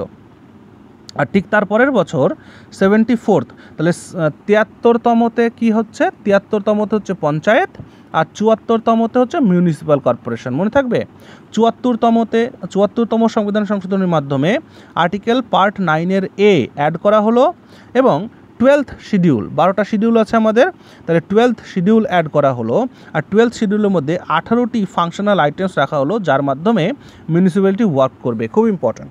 তাহলে পঞ্চায়েতের জন্য কতগুলো ফাংশনাল আইটেমস রাখা হয়েছে, 29টি। মিউনিসিপ্যালের জন্য কতটি ফাংশনাল আইটেম রাখা হয়েছে, 18টি। ওকে, 11th শিডিউলে কী আছে, পঞ্চায়েত। 12th শিডিউলে কী আছে, মিউনিসিপ্যাল। মনে পড়ে টিয়ার্স অফ ওল্ড পিএম, ওটা পড়লেই আশা করছি পেরে যাবে এগুলো জানতে। ওকে, চলো নেক্সট ইজ 1955-এ আসছে 77th অ্যামেন্ডমেন্ট। তো 77th অ্যামেন্ডমেন্ট অ্যাক্টের মাধ্যমে কি আছে, এখানে বলা হচ্ছে provided for reservation in promotions in government jobs for SC/ST, অর্থাৎ SC/STদের প্রমোশনের ক্ষেত্রে, গভর্নমেন্ট জবে প্রমোশনের ক্ষেত্রে রিজার্ভেশন রাখার কথা বলা হচ্ছে। This amendment nullified the supreme court ruling with regard to reservation in promotions, অর্থাৎ সুপ্রিম কোর্ট বলেছিল যে প্রমোশনের ক্ষেত্রে রিজার্ভেশনটা করবে না, ম্যাটার করবে না, সেইটাকে নালিফাই করে, সেটাকে বাতিল করে এই অ্যামেন্ডমেন্ট করা হয়েছে যে প্রমোশনের ক্ষেত্রেও, সরকারি চাকরিতে প্রমোশনের ক্ষেত্রেও SC/STদের রিজার্ভেশনের ব্যাপারটা থাকবে। ওকে, আচ্ছা next, that is 80th amendment, অর্থাৎ 80তম সংবিধান সংশোধন, যেটা 2000 সালে হয়েছিল, 80তম। তো 80th অ্যামেন্ডমেন্টের মাধ্যমে কী করা হয়েছিল না, provided for an alternative scheme of devolution revenue between central state. আচ্ছা, সেন্ট্রাল স্টেটের মধ্যে রেভিনিউ কালেকশনের যে কীভাবে ভাগ বাটোয়ারা হবে সেটা সম্পর্কে নতুন একটা নিয়ম আনা হয়েছিল। This was enacted on the basis of the recommendations of the 10th finance commission, which had recommended out of the final total income obtained for central taxes duty is 29 should be distributed among states. আচ্ছা, অর্থাৎ কেন্দ্র সরকার সারা ভারত থেকে তার central ট্যাক্সেসের মাধ্যমে যে কোনোভাবে income করবে তার 29% স্টেটকে শেয়ার দিতে হবে, ভাগ করে দিতে হবে। ওকে, রাজ্যের মধ্যে। চলো নেক্সট, 81st অ্যামেন্ডমেন্ট, 81তম সংবিধান সংশোধন। 81তম সংবিধান সংশোধনের মধ্যে কি করা হয়েছে না, empowered the state to consider the unfulfilled reserve vacancies of a year as a separate class of vacancies to be filled up in any succeeding year of years. Okay, such class of vacancies is not to be combined with the vacancies of the year in which they are being filled up to determine the ceiling of 50% reservation on total number of vacancies of that year. In brief, this amendment ended 50% ceiling on reservation in backlog vacancies. অর্থাৎ backlog vacancy যেগুলো থাকলো, মনে করো যে SCর জন্য কতগুলো seat রাখা হয়েছে রিজার্ভ করে, দেখা গেলো সেখানে পর্যাপ্ত ক্যান্ডিডেট পাওয়া গেল না। তো সেখানে যখন পর্যাপ্ত ক্যান্ডিডেট পাওয়া গেল না, তখন সেটাকে ব্যাকলগ ভ্যাকান্সি বলে রাখা হবে, এবং সেইখানে 50% রিজার্ভেশনের যে কোটা বা সিলিং সেটা রাখা হবে না। ওকে, নেক্সট, 82nd অ্যামেন্ডমেন্ট 2000-এ এসেছিল, 87 হ্যাঁ, মানে 82তম সংবিধান সংশোধন। এখানে কি বলা হয়েছে, provided for making of any person in favour of SC/STs for relaxation in qualifying marks in any examination or lowering the standards of evaluation for reservation in matters of promotion to the public service of the central state. আচ্ছা, এখানে কি করা ছিল না, এখানে মানে দেওয়া হয়েছিল যে SC ST কমিউনিটি থেকে যারা থাকবে তাদের যে কোনো কম্পিটিশনের জন্য যে পরীক্ষা হবে সেই পরীক্ষায় তারা কম মার্ক পেলেও তাদেরকে একটা সুযোগ করে দেওয়া হবে। হ্যাঁ, অর্থাৎ দেখো ফর রিল্যাক্সেশন দেওয়া হবে কিসের, ইন কোয়ালিফাইং মার্কসের রিল্যাক্সেশন দেওয়া হবে যে কোনো এক্সামিনেশনে। তাদের যে এভালুয়েশনের স্ট্যান্ডার্ড সেটাকে লোয়ার করা হবে। হ্যাঁ, এবং রিজার্ভেশন মেটার্সটাকে প্রমোশনের ক্ষেত্রেও যাতে লাগু করা যায়, সেন্ট্রাল স্টেট সব জায়গাতেই এটা ইউজ করা হয়, এটা বলা হলো। তারপর হচ্ছে 84th অ্যামেন্ডমেন্ট অ্যাক্ট 2001। তো এটা এখানে কী বলা হয়েছে, এখানে বলা হয়েছে যে তোমার extended the ban on jurisdiction of seats. দেখো ওই যে শ্রীমতী ইন্দিরা গান্ধী বলেছিল না যে 1971 থেকে শুরু করে 2001 সাল পর্যন্ত লোকসভার সিট সংখ্যা বাড়ানো যাবে না, অর্থাৎ 545 তো 545ই থাকবে। তো এই 2001 সালে 84তম সংবিধান সংশোধনের মাধ্যমে বলা হলো যে হ্যাঁ আমরা আরও 25 বছর বাড়িয়ে দিচ্ছি 2001 সালে এসে। তাহলে 2001 সালে এসে বললো যে লোকসভার সিট সংখ্যা রিঅ্যাডজাস্ট হবে কি না এটা আরও 25 বছর পরে আমরা সিদ্ধান্ত নেব। ঠিক আছে, এটাই বড় কথা। চলো তারপরে, তাহলে শ্রীমতী ইন্দিরা গান্ধী 1971 থেকে 2001 করেছিল, আর 2001-এ এসে 2025 মানে 26 পর্যন্ত 2026 পর্যন্ত দেখব, তারপরে গিয়ে আমরা ভাববো যে লোক সংখ্যা বাড়াতে হবে কি না, মেম্বার সংখ্যা বাড়াতে হবে কি না, ইত্যাদি ইত্যাদি। আসো 85th অ্যামেন্ডমেন্ট অর্থাৎ 85তম সংবিধান সংশোধন। 85তম সংবিধান সংশোধনীতে কী হয়েছিল, provided for consequential seniority in the case of promotion by virtue of rule reservation for the government service. আচ্ছা, এই রিজার্ভেশনের ক্ষেত্রে সিনিয়রিটির ব্যাপারটাকে দেখার কথা বলা হয়েছিল। 86th আমি এখানে দেখো যেগুলো রেখেছি এর মধ্যে কিছুটা গুরুত্বপূর্ণ আছে, কিছু গুরুত্বপূর্ণ নেই, এটা নিজেদের মতন করে একটু লিখে নিও। বাকি আমি যতগুলো জায়গা থেকে পরীক্ষায় প্রশ্ন জিজ্ঞেস করার মতন আমি কিন্তু সেগুলোই তুলেছি। হ্যাঁ, so don't take it another way যে এগুলো আপনি ঠিকঠাক করে বলছেন না কেন। সো এখানে কী আর বলবো বলো, এটা তো স্ট্যাটিক পার্ট, একবার তোমরা পড়ে নিলে এটা মনে থেকে যাবে, এখানে আমার বিশেষ কিছু বলবার নেই। আচ্ছা, 86th অ্যামেন্ডমেন্টের মাধ্যমে কী হয়েছিল দেখো, 86th অ্যামেন্ডমেন্ট খুবই গুরুত্বপূর্ণ, কারণ 86th অ্যামেন্ডমেন্টের মাধ্যমে বলেছিলাম যে তোমার কি করা হয়েছিল যে নতুন একটা ফান্ডামেন্টাল ডিউটি অ্যাড করা হয়েছিল। 51 আর্টিকেল 51-এতে নতুন একটা ফান্ডামেন্টাল ডিউটি অ্যাড করা হয়েছিল। আর কি করেছিল দেখো, এডুকেশন, এলিমেন্টারি এডুকেশন, যেটা মেড এলিমেন্টারি এডুকেশন আ ফান্ডামেন্টাল রাইট আন্ডার আর্টিকেল 21, অর্থাৎ 6 থেকে 14 বছর বয়স্ক শিশুকে 6 থেকে 14 বছর বয়স্ক শিশুকে শিক্ষা দিতে হবে, এটা স্টেটের রেসপন্সিবিলিটি। এই জন্য 6 থেকে 14 বছর বয়সী কোনো শিশুকে কোনো শ্রমে কাজে লাগানো যাবে না, তার শিক্ষাটাকে আগে দিতে হবে। অর্থাৎ যেটা শিক্ষার অধিকার সেটাকে ফান্ডামেন্টাল রাইটস করা হয়, মৌলিক অধিকার, অর্থাৎ শিক্ষার অধিকার এখন কিন্তু মৌলিক অধিকার। ঠিক আছে, যেটা 2002 সালে এটাকে অ্যামেন্ড করা হয়েছে আর্টিকেল 21। তাহলে আর্টিকেল 21 হচ্ছে শিক্ষার অধিকার, আর এই শিক্ষার অধিকার 6 থেকে 14-র মধ্যে তাকে শিক্ষা দিতে হবে। আর কি, change the subject matter of article 15 in directive ডিপিএসপির মধ্যে যে আর্টিকেল 45 আছে এটার সাবজেক্ট ম্যাটারকে চেঞ্জ করা হয়েছিল। ওকে, নাও 87th অ্যামেন্ডমেন্ট। তো 87th অ্যামেন্ডমেন্টের মধ্যে কী বলা হচ্ছে না, 87th অ্যামেন্ডমেন্টের মধ্যে 2003 সালে যেটা হয়েছিল, that provided for the readjustment and rationalization of territorial constituencies in the state on the basis of the population figures of 2001 as not 1991 census. ওকে, যেটা 84th অ্যামেন্ডমেন্টে বলা হয়েছিল। তো এটা বলেই গেলাম যে সেটা করা যাবে না, রিঅ্যাডজাস্টমেন্ট করতে হবে কি না। আচ্ছা চলো, এখানে আর বিশেষ বলার কিছু নেই। 89th amendment act, that is 2003, এখানে বলা হলো bifurcated the erstwhile combined national commission. ওই যে বললাম যে national commission for SC ST করা হয়েছিল না, এবার এটাকে আলাদা করা হলো, এটাকে বলা হলো national commission for SC, national commission for ST, national commission for OBC। বুঝতে পারছো, এটা করা হলো, এই সমস্ত কমিটিগুলোকে আলাদা করে দেওয়া হলো এই 2003-এর অ্যামেন্ডমেন্ট অ্যাক্টের মাধ্যমে।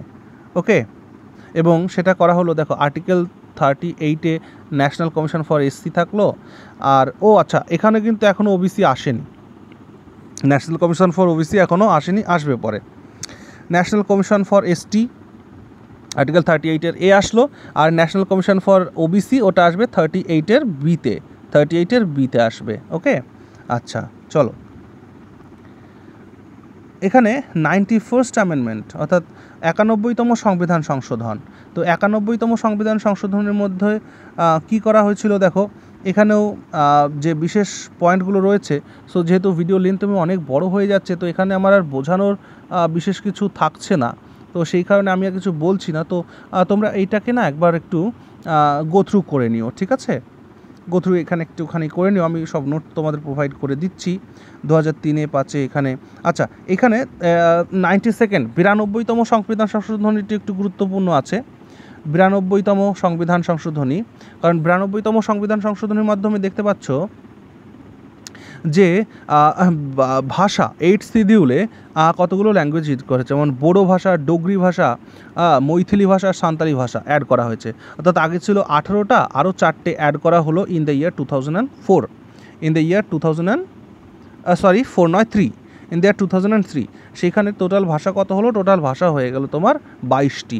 অর্থাৎ এখন কনস্টিটিউশনে টোটাল কতগুলো ভাষা স্বীকৃত হয়েছে? 22টি ভাষা, ঠিক আছে। আর 93rd অ্যামেন্ডমেন্ট, 93তম সংবিধান সংশোধনীতে কী করা হয়েছিল না, এইখানে empowered the state to make a special provision for the social and educational backward classes, that is or the SC and ST in educational institution, private educational institution whether aided। আচ্ছা, এখানে বলা হয়েছিল কি যে এইখানে প্রাইভেট ইনস্টিটিউশন যেগুলো রয়েছে, মানে প্রাইভেট সরকারি বেসরকারি স্কুল, সেই বেসরকারি স্কুলেও কি করা হয়েছিল না, মানে এডুকেশনের ব্যাকওয়ার্ড ক্লাস যারা আছে, SC ST যারা আছে, তাদের রিজার্ভেশনের কথা কিন্তু এখানে বলা হয়েছিল। ওকে, এক্সেপ্ট মাইনরিটি এডুকেশনাল ইনস্টিটিউট, অর্থাৎ মাইনরিটি এডুকেশনাল ইনস্টিটিউট বাদ দিয়ে, মানে মাদ্রাসা এগুলো বাদ দিয়ে যেগুলো অন্য প্রাইভেট স্কুল আছে, সেখানে SC STদের যেমন সরকারি স্কুলে হয়, তেমনি সেখানেও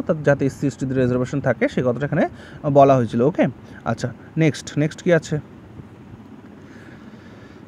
আর কি আছে? এটা সুপ্রিম কোর্টের যে জাজমেন্ট ছিল না ইনামদার কেসে, যেখানে বলা হয়েছিল যে তোমার মাইনরিটি আর নন মাইনরিটি যে আনএইডেড প্রাইভেট কলেজ রয়েছে, হ্যাঁ, সেইখানে ইনক্লুডিং প্রফেশনাল কলেজ যেগুলো রয়েছে, the court declare that reservation in private unaided education institute was not unconstitutional. Okay, আসলে বলছিল কি যে যেগুলো কোর্ট বলছিল যে যেগুলো প্রাইভেট এডুকেশনাল সেন্টার বা যেগুলো আনএইডেড, মানে সরকারের কোনো সহযোগিতা যে সমস্ত শিক্ষা প্রতিষ্ঠান পায় না, তো সেখানে ভাই SC STদের রিজার্ভেশন রাখাটা আনকনস্টিটিউশনাল, অসাংবিধানিক। তো পার্লামেন্ট এটাকে চেঞ্জ করে বলেছিল যে না, কোর্ট ভাই তুমি ঠিক বলছো না, যেটা প্রাইভেট ইনস্টিটিউশন বা যেগুলো আনএইডেড এডুকেশনাল সেখানেও SC STদের জন্য রিজার্ভেশনের কথা বলা হয়েছিল। ওকে, আচ্ছা, চলো নেক্সট কি আছে? 96th অ্যামেন্ডমেন্ট অ্যাক্ট 2011, এখানে বলা হয়েছিল কি যে ওড়িয়া ভাষাকে, হ্যাঁ, ওড়িয়া ভাষা আগে বলা হতো, কি বলা হতো? আগে বলা হতো ওড়িয়া। এই ওড়িয়াকে এখন ওডিয়া বলতে হবে। ওকে, মানে ওই যে ল্যাঙ্গুয়েজ ছিল না 8 শিডিউলে ওড়িয়া ভাষাটাকে ORIYA বলা হতো, সেটার নাম চেঞ্জ করে এখন করে দেওয়া হয়েছে ODIA, ওড়িয়া ভাষা। ওকে, আচ্ছা, ওকে। এবার আসো 97তম সংবিধান সংশোধন। তো 97তম সংবিধান সংশোধনের মধ্যে কি আছে না, 97তম সংবিধান সংশোধনের মধ্যে রয়েছে that government gave constitutional status and protection to cooperative societies. খুব ইম্পর্ট্যান্ট, একটা পরীক্ষা জিজ্ঞেস করে যে কোঅপারেটিভ সোসাইটিগুলোকে কনস্টিটিউশনাল প্রোটেকশন দেওয়া হয়েছিল কত সংবিধান সংশোধনীতে? মনে রাখবে 97তম সংবিধান সংশোধনীতে কোঅপারেটিভ সোসাইটিগুলোকে কনস্টিটিউশনাল স্ট্যাটাস প্রোভাইড করা হয়েছিল। ওকে, এর জন্য এখানে বিষয় বিভিন্ন রয়েছে, সো এটাকে একবার পড়ে নিও। ওকে, চলো 99th amendment, that is in 2014। 2014 যখন এটা আসলো, এখানে বলা হয়েছিল কি যে replaced the collegium system of appointing judges to the Supreme Court and High Courts with a new body called National Judicial Appointment Commission। দেখো, মোদি সরকার ক্ষমতায় আসার পরে এই কাজটা করেছিল। মোদি সরকার ক্ষমতা আসার পরে বলেছিল যে ভাই, মানে যারা সুপ্রিম কোর্ট, মানে কোর্ট তো কি, কোর্ট মানে হচ্ছে যে কনস্টিটিউশনকে সেফগার্ড করে, ঠিক? তো সেইখানে কোর্টের যে জাজ নিয়োগ হয়, তাদের নিয়োগ তো তারা নিজেদের মতন করে, নিজেদের কলেজিয়ামের মাধ্যমে। তো তাদের নিয়োগ করার জন্য ন্যাশনাল জুডিশিয়াল অ্যাপয়েন্টমেন্ট কমিশন তৈরি করা হয়েছিল, NJAC। তো এটা তৈরি করা হয়েছিল। কিন্তু 2015 সালে সুপ্রিম কোর্ট বলে যে এনজিএসসিকে আমরা মানি না, অর্থাৎ আমাদের যে নিয়োগ আমাদের কলেজিয়ামের মাধ্যমেই হবে, ঠিক আছে। অর্থাৎ এই মোদী সরকারের তৈরি করা ন্যাশনাল জুডিশিয়াল অ্যাপয়েন্টমেন্ট কমিশন, আমরা এখন দেখতে পাচ্ছি বিচার ব্যবস্থায় অনেক অযোগ্য জাজ সাহেবও কিন্তু বসে আছেন, অনেক অযোগ্য জাজ সাহেব, যারা কোর্টরুমে বসে বসে ভুংভাং কথা বলা ছাড়া তাদের কোনো কাজ নেই। সেই সমস্ত জাজেসদের নিয়োগের ক্ষেত্রে কিন্তু যেটা স্বজন পোষণের কথা বলা হয় সেটা কলেজিয়ামের মাধ্যমে কিন্তু হয়ে থাকে। তো সেইটাকে পরিবর্তন করার জন্য ন্যাশনাল জুডিশিয়াল অ্যাপয়েন্টমেন্ট কমিশন তৈরি করেছিল মোদী সরকার, কিন্তু 2015-তে সুপ্রিম কোর্ট বলল আমরা এই কমিশন মানি না, আমরা যেমনভাবে নিয়োগ হচ্ছিল আমাদের সেমনভাবেই হবে, কলেজিয়ামের মাধ্যমেই হবে। ওকে, চলো নেক্সট। তারপরে 100তম সংবিধান সংশোধন 2014-তে হলো। এখানে কি হলো, এখানে বাংলাদেশের সাথে যে জমি বিবাদ ছিল না, সেই জমি বিবাদটাকে মেটানো হলো। অর্থাৎ যে এনক্লেভগুলো ছিল না, সেই এনক্লেভ যে বিবাদ ছিল সেগুলোকে মেটানো হলো। অর্থাৎ এইখানে দেখা যাচ্ছে যে ভারতের কিছু কিছু রাজ্য যেমন ওয়েস্ট বেঙ্গল, আসাম, মেঘালয়, ত্রিপুরা, এখানে বাংলাদেশের মধ্যে মনে করো এটা ইন্ডিয়া, এটা বাংলাদেশ, তো এই এটা ইন্ডিয়া, এটা বাংলাদেশ, তো বাংলাদেশের মধ্যে কিছু কিছু জমি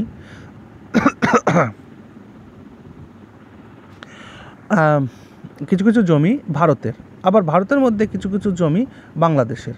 তো এই ল্যান্ডগুলোকে ট্রান্সফার করা হলো বা জন ট্রান্সফার, অর্থাৎ give effect to the acquiring of certain territories by India and transfer of certain other territories to Bangladesh. Bharatvarsha এখান থেকে কিছু এরিয়া নিল, ভারত কিছু এরিয়া নিল, অর্থাৎ ল্যান্ড বাউন্ডারি অ্যাগ্রিমেন্ট যেটা 1974-এ হয়েছিল, হ্যাঁ, সেই মানে অ্যান্ড প্রোটোকল, এটাকে অ্যামেন্ড করা হয়েছিল এখানে, ঠিক আছে, ইনপারসুয়েন্স করা হয়েছিল, অর্থাৎ এই জমি বিবাদটাকে মেটানো হয়েছিল। এটা খুব গুরুত্বপূর্ণ একটা কাজ হয়েছে, ঠিক আছে, কনস্টিটিউশন ফার্স্ট শিডিউলের কাজটা, হ্যাঁ, এটা 100তম সংবিধান সংশোধনের মাধ্যমে হয়েছিল, এটা মনে রাখবে। ওকে, আচ্ছা, আর তারপরে কি, তারপরে হচ্ছে 101তম সংবিধান সংশোধন। 101তম সংবিধান সংশোধনের মধ্যে মাথায় রাখবো জিএসটি ইনক্লুড করা হয়েছিল, জিএসটি ইনক্লুড 101তম সংবিধান সংশোধন।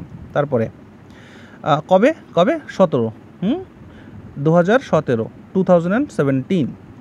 আচ্ছা, তারপরে আসো 102nd, মানে 102তম সংবিধান সংশোধনের মাধ্যমে কি করা হয়েছিল না, ওই যে বললাম national commission for backward class and ওবিসিদের জন্য, আদার ব্যাকওয়ার্ড ক্লাসের জন্য ন্যাশনাল কমিশন এস্টাবলিশড হয় 2018 সালে এসে।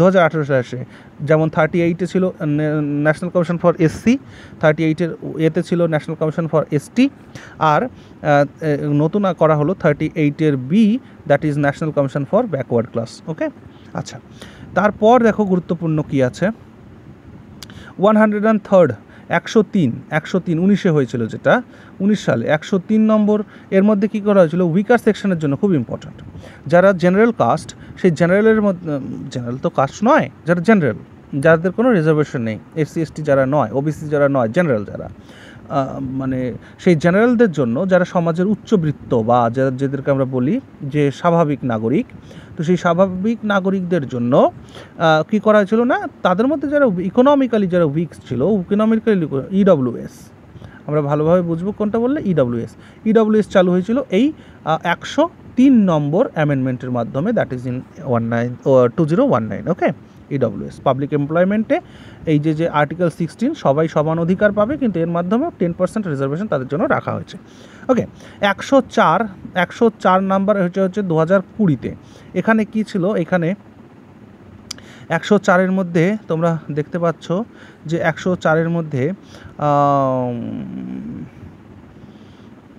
এসসি এসটিদের রিজার্ভেশন থাকবে লোকসভাতে বা বিধান পরিষদে, সেটা আরও 10 বছর বাড়িয়ে দেওয়া হয়েছে। ওকে, অর্থাৎ লোকসভা বলো বা রাজ্যের লেজিসলেটিভ অ্যাসেম্বলি বলো, সেইখানে এসসি এসটিদের রিজার্ভেশন আরও 10 বছর বাড়িয়ে দেওয়া হলো। ক্যান্ডিডেট এমএলএ এমপি হবে না এসসি এসটি, তাদের বাড়িয়ে দেওয়া হলো। আচ্ছা, বাকি যা আছে এগুলো একটুখানি পড়ে নিও। 105, এটা হয়েছিল মাদ্রাজ হাইকোর্টের একটা রুলিং ছিল, যেখানে বিষয়টা কী ছিল বলি একটু, এটা বলার দরকার আছে। দেখো, মাদ্রাজ হাইকোর্ট বলেছিল যে তুমি বিনায়ার কমিউনিটিকে, বানিয়ার বলে একটা কমিউনিটি ছিল, এই বানিয়ার কমিউনিটিকে তুমি 10.5% রিজার্ভেশন দিচ্ছ, এটা ঠিক করছো না, এটা কোর্ট বলেছিল, মাদ্রাজ হাইকোর্ট। কিন্তু সরকার বলল যে দেখো ভাই, কে ওবিসি নয়, এটা ডিসাইড করার রেসপন্সিবিলিটি স্টেট গভর্নমেন্টের। So court, you don't interfere in this matter. Okay, খুব ইম্পর্ট্যান্ট এটা। ওকে, অর্থাৎ কে ওবিসি নয় এটা কোর্ট কী করে জানবে? এটা তো রাজ্য জানবে, তাই না? এটা রাজ্যকে ইমিউনিটি দেওয়া হয়েছিল, রাজ্যকে একটা স্পেশাল পাওয়ার দেওয়া হয়েছিল যে এটা কোর্ট ডিসাইড করবে না কে কোন কাস্ট কোন ক্লাস, এটা স্টেট লিস্টের ব্যাপার, ঠিক আছে? ওকে, চলো নেক্সট। আর কি আছে? আচ্ছা, আর আছে, that is final one, 106th, 106তম। খুব সুন্দর, বাবারে বাবা, অনেক বড় ক্লাস হয়ে গেল। 106তম সংবিধান সংশোধনের মাধ্যমে উইমেন রিজার্ভেশনের কথা বলা হয়, খুব ইম্পর্ট্যান্ট। পার্লামেন্টে উইমেন রিজার্ভেশনের কথা বলা হয়। এখানে আমি রেখেছি ডিটেলসে, তোমরা এটাকে পড়ে নিতে পারো, যেখানে 1/3 টোটাল লোকসভাতে যত সিট আছে তার 1/3 রিজার্ভেশন মেয়েদের জন্য, মহিলাদের জন্য করা হয়, এবং লেজিসলেটিভ অ্যাসেম্বলির জন্যও 1/3, ঠিক আছে? সো বিল কবে কবে ইন্ট্রোডিউস হয়েছিল তোমরা এখানে দেখতেই পাচ্ছ। বাকি এগুলো একটুখানি পড়ে নিয়ে এটার মধ্যেই থেকে যাবে। তো আশা করছি আমরা একটা দৃষ্টি আইএসের একটা পিডিএফ ছবি, এটা আমি নিয়েছি, এখানে দিয়েছি। তো যাই হোক, সো এখান থেকে তোমরা এটাকে পড়ে নিতে পারো। ওকে, সো যাই হোক, কেমন লাগলো ক্লাসটি অবশ্যই কমেন্ট করে জানিও। ভালো থেকো সবাই, থ্যাংক ইউ।